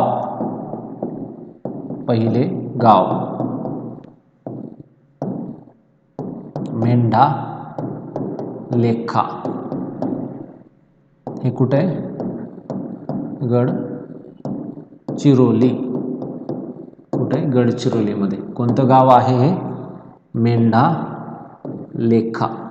बांबूची ई निविदेतून ऑनलाईन विक्री करणारं देशातलं पहिलं गाव कोणतं आहे, मेंढालेखा, गडचिरोली जिल्ह्यातलं आहे. तर बांबू ह्या भागामध्ये सर्वात जास्त आहेत. कारण बांबूचा फायदा काय करतात त्या भागामध्ये की डोंगराळ भागामध्ये उतरत्या क्रमाला बांबूची काय तर पॅचिंग करतात आणि ती उतरत्या क्रमाला ठेवतात. तिथे सिमेंटच्या खाली गोण्या असतात, त्याच्यामध्ये वाळू भरतात, पिचिंग करतात. त्याच्यामुळे पाणी जे येणार असतं ते झिरपतं आणि हळुवारपणे खाली जातं, मग शेतीला वापरतात. तो एक फायदा त्या भागामध्ये होतो.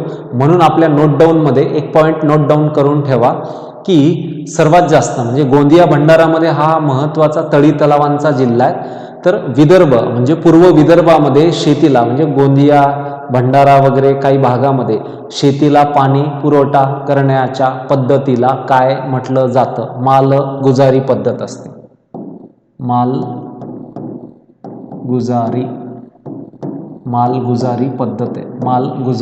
पद्धत आहे. ओके, त्या भागामध्ये शेतीला पाणी पुरवठा त्या माध्यमातून केला जातो. कोणती पद्धत आहे, पूर्व विदर्भ म्हणजेच त्यात काही ईशान्येकडचा भाग आला, गोंदिया भंडारा तळीतलावांचा जिल्हा आहे. तर मालगुजारी गुजारी नावाची पद्धत आहे, जी मोठ्या प्रमाणामध्ये वॉटर ॲप्लिकेशन म्हणजेच फार्मिंगला पाणी देण्याच्या त्या पद्धतीलाच मालगुजारी नावाची पद्धत असं संबोधलं जातं. तर ते एक लक्षात घ्या.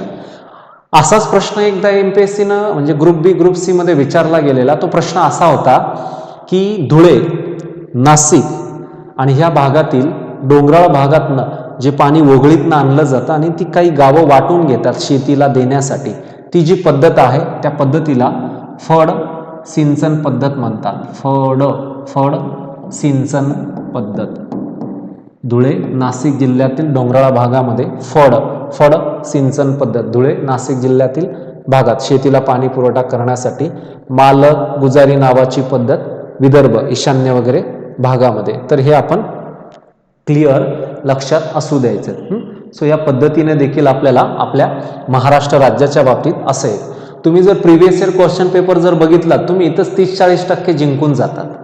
की अशी जर थोडीफार जर माहिती आपण ही मिळवून घेतली अशा पद्धतीने वगैरे, थोडंसं क्वेश्चन सारखा नाही आहेत पण त्या तोडीस तोड सारखा त्या पद्धतीने एक सेट केला जातो किंवा त्या पद्धतीने इतर टॉपिक्समध्ये ते आपल्याला तिथून जर वाचल्यामुळे इतर टॉपिकचा देखील आपल्याला अभ्यास होईल, एक ट्रॅक क्लिअर होतो. तर त्याच्यामुळे अवश्य आपण प्रिव्हियस इयर क्वेश्चन पेपरचा एक अंदाज घ्यायचा आहे, ती वाचायची. ओके. आर्थिक महत्त्व बघत ह्या आर्द्र पानझडी अरण्यातील अनेक वृक्ष आर्थिक दृष्टिकोनातून महत्त्वाचा आहे. सर्वात महत्त्वाचा वृक्ष आहे सागवान, ज्याच्याविषयी मी मगाशी बोललोच की जिथे सर्वात जास्त त्याची मागणी असते. ओके. तर गडचिरोली जिल्ह्यातील अल्लापल्ली अरण्यांमधील वृक्षांची भारतातील प्रसिद्ध वृक्षांमध्ये गणना केली जाते. तर महाराष्ट्रात चंदनाची काही झाडं देखील आढळतात. सॅन्डलवूड मेडिसिनल पर्पज आहे, तो गाभारा जो असतो खालचा, तर तिथनं ते त्याचं पर्पज आहे पुढे. तर अल्लापल्ली अरण्य जी आहेत कोणत्या जिल्ह्यामध्ये? गडचिरोली जिल्ह्यातील अल्लापल्ली अरण्य. क्वेश्चन येऊ शकतो, अल्लापल्ली ही अरण्य कोणत्या जिल्ह्यात आहेत? गडचिरोली. ताडोबा व्याघ्र अंधारी प्रकल्प कोणत्या जिल्ह्यात आहे? चंद्रपूर.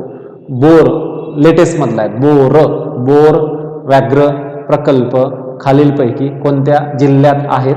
तर त्याचा आन्सर आहे विदर्भातला वर्धा. ओके. तर असं एक आहे. सो म्हणून आपल्या महाराष्ट्र राज्यामध्ये जेवढं जास्त फॉरेस्ट आहेत की ज्याचाच अभ्यास करताना त्याच्यावरती आधारित उद्योग व्यवसाय देखील आहेत, म्हणून एक्झाममध्ये त्या फॉरेस्टच्या ज्या स्पेसिस असतात त्याचं इम्पॉर्टन्स मॅच द पेअरमध्ये विचारलं जातं, म्हणून तो देखील एक अभ्यास आपण या माध्यमातून करायला पाहिजे. पुढे जाऊयात. उष्ण कटिबंधीय वृक्ष पानझडी अरण्य, ज्याला इंग्लिशमध्ये डेसिडियस फॉरेस्ट असं त्या ठिकाणी म्हटलं जातं, डेसिडियस फॉरेस्ट असं संबोधलं जाते. ओके. आता बघा शेवटचं एक डेसिडियस फॉरेस्ट एक येतं आणि त्यानंतर शेवटचं येतं ते काटेरी वृक्ष, की जिथे आता तुमचा पाऊस घटतो, की आपण जास्त पावसाकडनं कमी पावसाकडे आलो, म्हणजे पाऊस घटलं म्हणजे ह्या भागामध्ये काय तर तुम्हाला जास्त डेन्स फॉरेस्ट दिसणार नाही, ती ओपन फॉरेस्ट असतात आणि इथेच मोठ्या प्रमाणामध्ये वृक्षतोड होते. कारण बघा डेसिडियस फॉरेस्ट आणि काटेरी वृक्ष जी सर्वात जास्त ॲज अ फ्युअल इंधन म्हणून त्याचा वापर करतात. ठीक आहे. वृक्ष पानझडी डेसिडियस. सातपुडा पर्वतरांगा आणि डोंगर रांगा जिथे वृक्ष पानझडी अरण्य आढळतात, की जी घाट माथाच्या पूर्वेस पायथ्यालगत असणाऱ्या कमी उंचीच्या टेकड्यांवरती ही अरण्य बघायला मिळतात. विदर्भात डोंगराळ भाग या अरण्यांनी व्यापलेला आहे. मोस्टली विदर्भ सांगितलाय. मग तुमचा गाविलगड अमरावती, चिखलदरा अमरावती, मेळघाट अमरावती आणि नागपूर साईडनं वरती पुढे भंडारा गोंदिया आणि खाली जर उतरलो चंद्रपूर आणि गडचिरोली. सर हा संपूर्ण भाग आहेत की जिथे आपल्याला सातपुडा पर्वत रांगा आणि डोंगर रांगा की जिथे ही पानझडी अरण्य बघायला मिळतात. ऍक्च्युली जर बघितलं तर महाराष्ट्र राज्याच्या उत्तर बाजूला सातपुडा पर्वत आहे, तो दक्षिणेला नाहीये किंवा तो पश्चिमेला देखील नाहीये. पश्चिमेला तर सह्याद्री पश्चिम घाट आहे की, बरोबर. आणि म्हणूनच या सातपुडाच्या परिसरामध्ये पायथ्यालगतच्या भागामध्ये कमी उंचीच्या टेकड्यांच्या वरती अशी डेसिडियस फॉरेस्ट बघायला मिळतात. आणि म्हणून या सातपुडा पर्वतातनं त्याच भागामध्ये मध्य प्रदेश, कारण हा मध्य प्रदेशात पण पुढे आहेच, मग तिथूनच बैतूल हे एक ठिकाण आहे की जिथून कोणती नदी उगम पावते? तापी. आणि हीच तापी नदी आपल्या महाराष्ट्र राज्यामध्ये अमरावती वगैरे भागातनं इन होते आणि पुढे ती जळगाव जिल्हा, जळगाव जिल्ह्यातनं धुळे जिल्हा, धुळे जिल्ह्यातनं ती नंदुरबार जिल्ह्यात येते, त्यानंतर ती पुढे जाते गुजरात राज्यामध्ये आणि गुजरात राज्यामध्ये गेल्यावरती ती सुरत या ठिकाणी अरबी समुद्राला जाऊन मिळते. तर म्हणून तापी नदीच्या खोऱ्यामध्ये देखील अशी काही महत्त्वाची पानझडी अरण्य बघायला त्या भागात मिळतात. सातपुडा रेंज बघा, पाऊस घटलाय तिथे 80 ते 120 सेंटीमीटर आहे, फक्त कमी पाऊस होतो, जास्त नाहीये असं. आणि म्हणून पानझडी अरण्य तर ही नॅचरली येते, जी पानगळ होणं आणि कमी उंचीची वृक्ष असतात त्या ठिकाणी, ज्याचं एक जास्त नाहीये. तर कोरड्या हवामानात पाण्याच्या अभावामुळे बरेचसे वृक्ष पर्णहीन होतात. आता 120 म्हणजे 100 सेंटीमीटरच्या दरम्यान जर पाऊस असेल तर तिथे नक्कीच आहे की ती त्या ठिकाणी काय तर मोठ्या प्रमाणामध्ये ती झाडं वाळतात आणि त्याची पानगळ होते पटापट. ओके, पण नवीन बहार देखील त्याला येत असतो. तर टिंबर म्हणून सर्वाधिक जास्त त्याचा वापर केला जातो. तर कोणकोणती त्याच्यामध्ये सागवान, धावडा, सिसम, तेंदूची पानं असतात, पळस, बिजसाल, बेल, खैर आणि अंजन.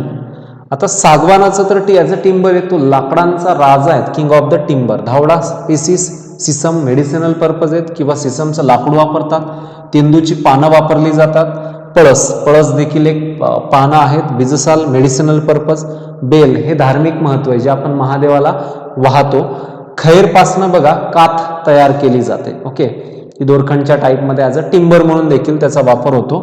अंजनाचं पण आहे की दोरखंड बनवलं जातं. ओके, तर ह्या जेवढी कमी पावसाचा प्रदेश आहेत की जिथे डेसिडियस फॉरेस्ट असतं त्या भागामध्ये बघा मोठ्या प्रमाणामध्ये वृक्षतोड होते, कारण त्या झाडांची वाढ वगैरे ही जास्त अशी नाही आहेत. म्हणून आर्थिक दृष्टिकोनातनं याचा उपयोग ॲज अ टिंबर म्हणून करतात, ॲज अ फ्युएल म्हणून करतात, ॲज अ लाकूड म्हणून करतात. आणि म्हणून बघा इंधन ॲज अ लाकूड वृक्षतोड होते आणि स्वयंपाकासाठी आपण जसं वापरायचो आधी. पण याच्यामुळे बघा पर्यावरणाची अवनती होते आणि दुसरा म्हणजे त्या स्वयंपाक करताना त्या महिला आणि त्यांच्या डोळ्याला जी इजा होते, याच्याच दृष्टिकोनातनं मग हे सगळं कमी व्हावं, फॉरेस्ट पण वाचावं, त्या ज्या महिला आहेत त्यांना देखील मेडिसिन म्हणजेच त्यांचं आरोग्य देखील खालावतं. अशा दृष्टिकोनातनं बघा केंद्र सरकारनं लास्टला उज्ज्वला योजना आणली. तर त्याच्यातनं गॅस सबसिडी जी ती गॅसची येते त्या याच्यातनं ती वाटप केली गेलीत, म्हणजेच उज्ज्वला योजना लक्षात घ्या. ठीक आहे, तर खैरासारख्या वनस्पतीचा उपयोग काथ निर्माण करण्यासाठी देखील केला जातो. शेवटचा बघूया, tropical dry thorn forest. Thorn म्हणजे काटेरी वृक्ष. आता काटेरी कोणती वृक्ष आहेत की जी न्यूडंग, कॅक्टस, बोराचं झाड असतं, झिझिपस मॅरेटिनिया, बेर स्पेसिस. ओके, बोराचं झाड, जी बोरं आपण खात असते. तर अशी झाडं ज्यांना कमी पाण्यामध्ये देखील ते इझिली त्या ठिकाणी तग धरून राहतात, कारण त्यांच्या जर रूट्स बघितल्या त्या डिपेड असतात आणि वॉटर होल्ड करणाऱ्या असतात. तर काटेरी वृक्षाचा वापर सर्वाधिक जास्त पर्णहीन वृक्ष असतात की जी सर्वात जास्त त्यांचा वापर ॲज अ टिंबर म्हणून किंवा शेतीला कुंपण वगैरे घालण्यासाठी म्हणून ती केली जात असते. ओके, तर बघूयात. तर काटेरी अरण्य ही प्रदेश दख्खनच्या पठारावर. आता बघा डेक्कन प्लॅट्यू, दख्खनचं पठार तुम्हाला माहिती पाहिजे. महाराष्ट्र, मध्य प्रदेशाचा काही भाग, खाली आंध्र प्रदेश, तेलंगणा आणि खाली सरकत ओडिसा. तर हा डेक्कन प्लॅट्यू आहे की ज्याला आपण छोटा नागपूर पठार देखील बोलतो, की जिथे छत्तीसगड ओडिसा राज्यात प्रसिद्ध आहेत की जिथे खनिज संपत्ती जास्त आढळते. तर डेक्कन प्लॅट्यू जिथून बघा आपली गोदावरी, कृष्णा आणि दक्षिण भारतातली कावेरी या अशा नद्या वाहून जातात, त्या दरम्यानची ही सगळी काटेरी वृक्ष आढळतात. सो आपल्या महाराष्ट्र राज्यामध्ये मध्य महाराष्ट्रात नद्यांच्या खोऱ्यात लागवडीच्या परिसरात असणाऱ्या डोंगरांवरती व कमी उंचीच्या पठारावरती काटेरी झाडे आढळतात.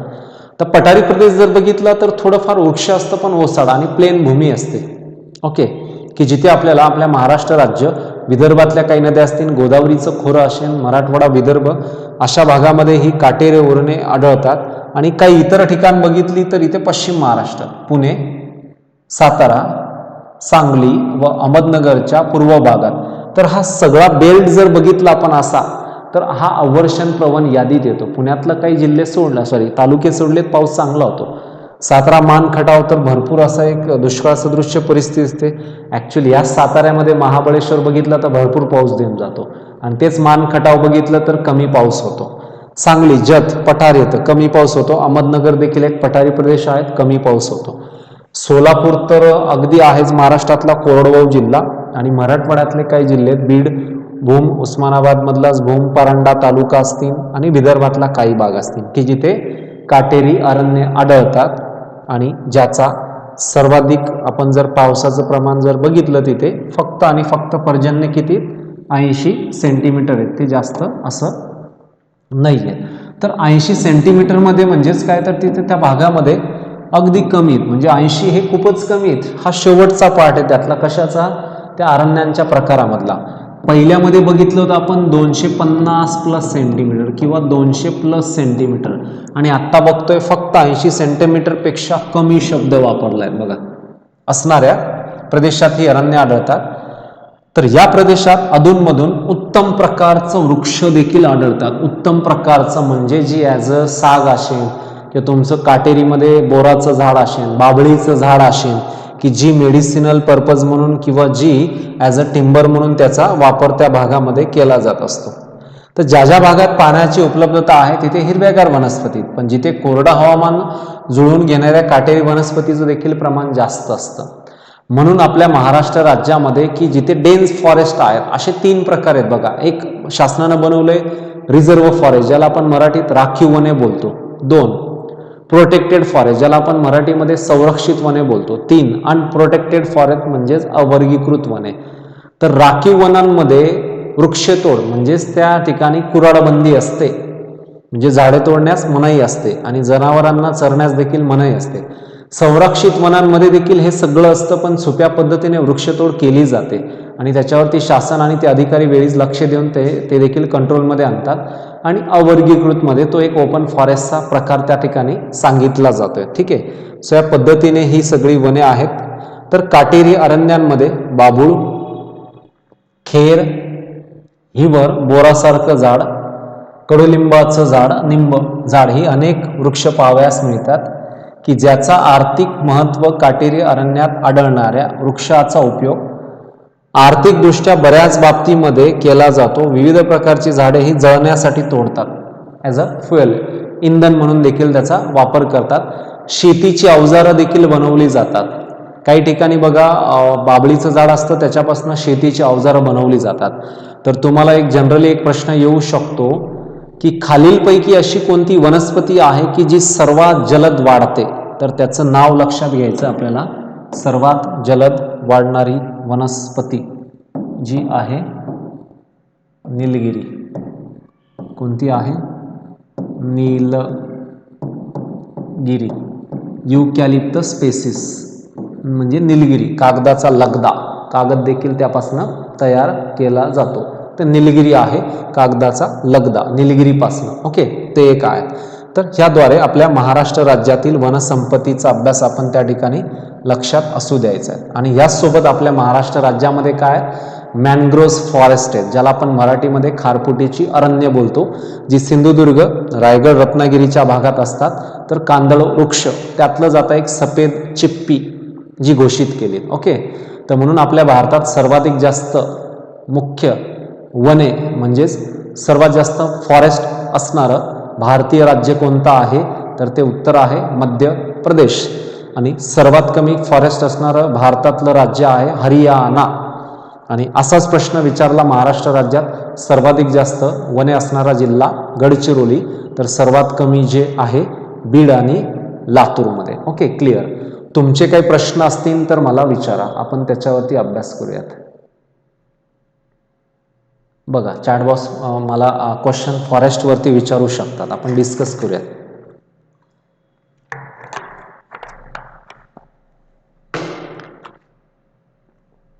ओके, आपण वेगवेगळी अशी 6 प्रकार शिकलो. एकच आहेत की एक व्यवस्थितरित्या त्याचं मेन वाचा की ते जे फॉरेस्टचे जे प्रकार आहेत त्याच्यामध्ये किती पाऊस होतो, त्याचं नाव कोणतं, त्यात किती पाऊस होतो, त्याचा एरिया कोणता, त्यात वनस्पती कोणत्या. ते एक महत्त्वाचं अशा 6च्याही बाबतीत लक्षात घ्या.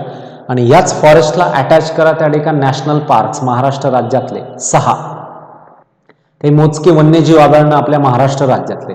आता मोजक्यांमध्ये जर गेलो पक्ष्यांसाठी, बर्डसाठी नांदूर मधमेश्वर नाशिकमधलं आहे, तर रायगड जिल्ह्यातलं कर्नाळा एक महत्त्वाचं आहे जे बर्डसाठी प्रसिद्ध आहे.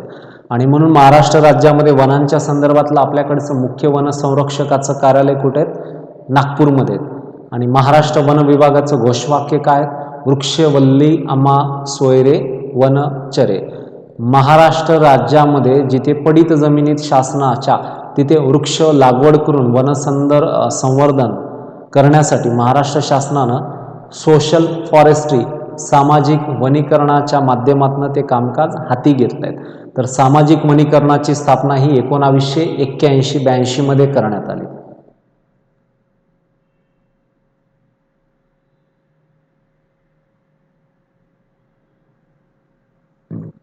यस, काही भागामध्ये मग ते कसं लक्षात घ्यायचं की अंजन दोन्ही ठिकाणी सेम ठिकाणी आहेत. एखाद्या जिथे सारखा पाऊस आहे जवळपासचा तिथं ती ट्री सारखी येऊ शकते. तर पहिल्या 2 विभागामध्ये म्हणजे सदाहरित अरण्य निमसदाहरित अरण्यामध्ये आंबा आढळतो बघा. ते कसं लक्षात घ्यायचं की जिथे पावसाच्या प्रमाणावरनं ते गणित लक्षात घ्यायचं. आता सदाहरित अरण्य आणि निमसदाहरित अरण्यांच्या बाबतीमध्ये अभ्यास करत असताना आपल्याला काही काटेरी वृक्ष नाही आहेत जास्त, किंवा मोस्टली जर बघितला बांबू हा कुठे आढळतो? सातपुड्यामध्ये सर्वाधिक जास्त आहेत. म्हणजे ते पावसावरनं त्याचं गणित डिपेंडन्स आहेत आणि तिथल्या जमिनीवरनं ते देखील डिपेंड्स असतं.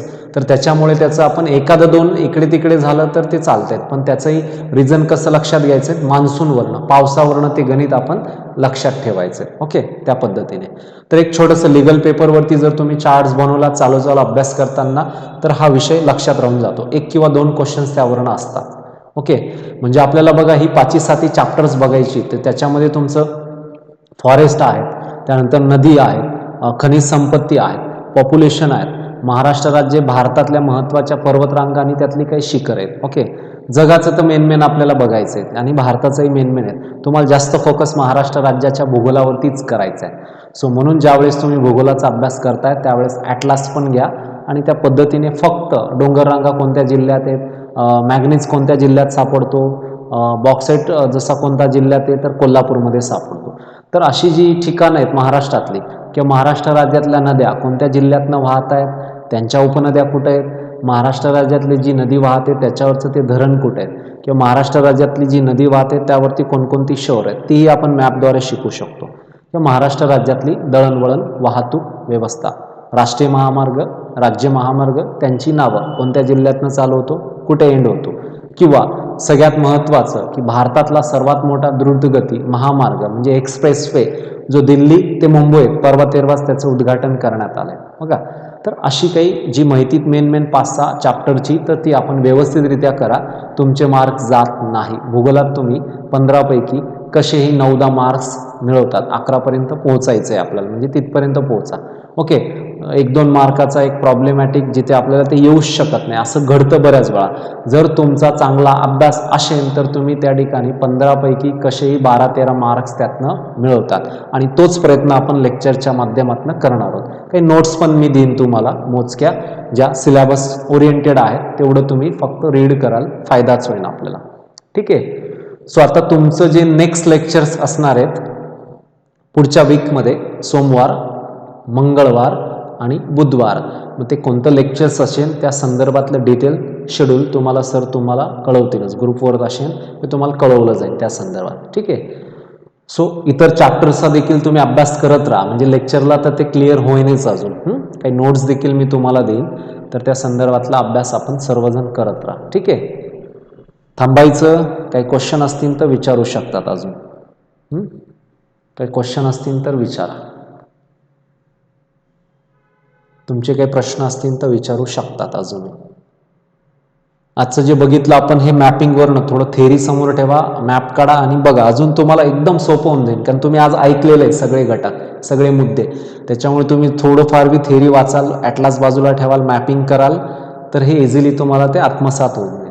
ज्या दिवशी जो टॉपिक वाचता त्याच्यावरती जर तो परफेक्ट वाचून झाला असेल तर लगेच त्यावरची काय तर त्या ठिकाणी रिव्हिजन करून घ्यायची, म्हणजे तो तिथल्या तिथं इझिली आपल्याला लक्षात राहून जातो. ठीक आहे.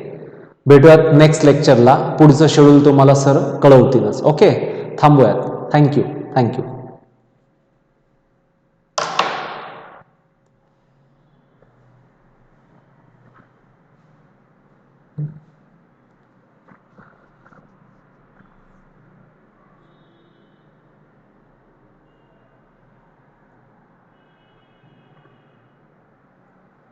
थांबायला सांगितलं.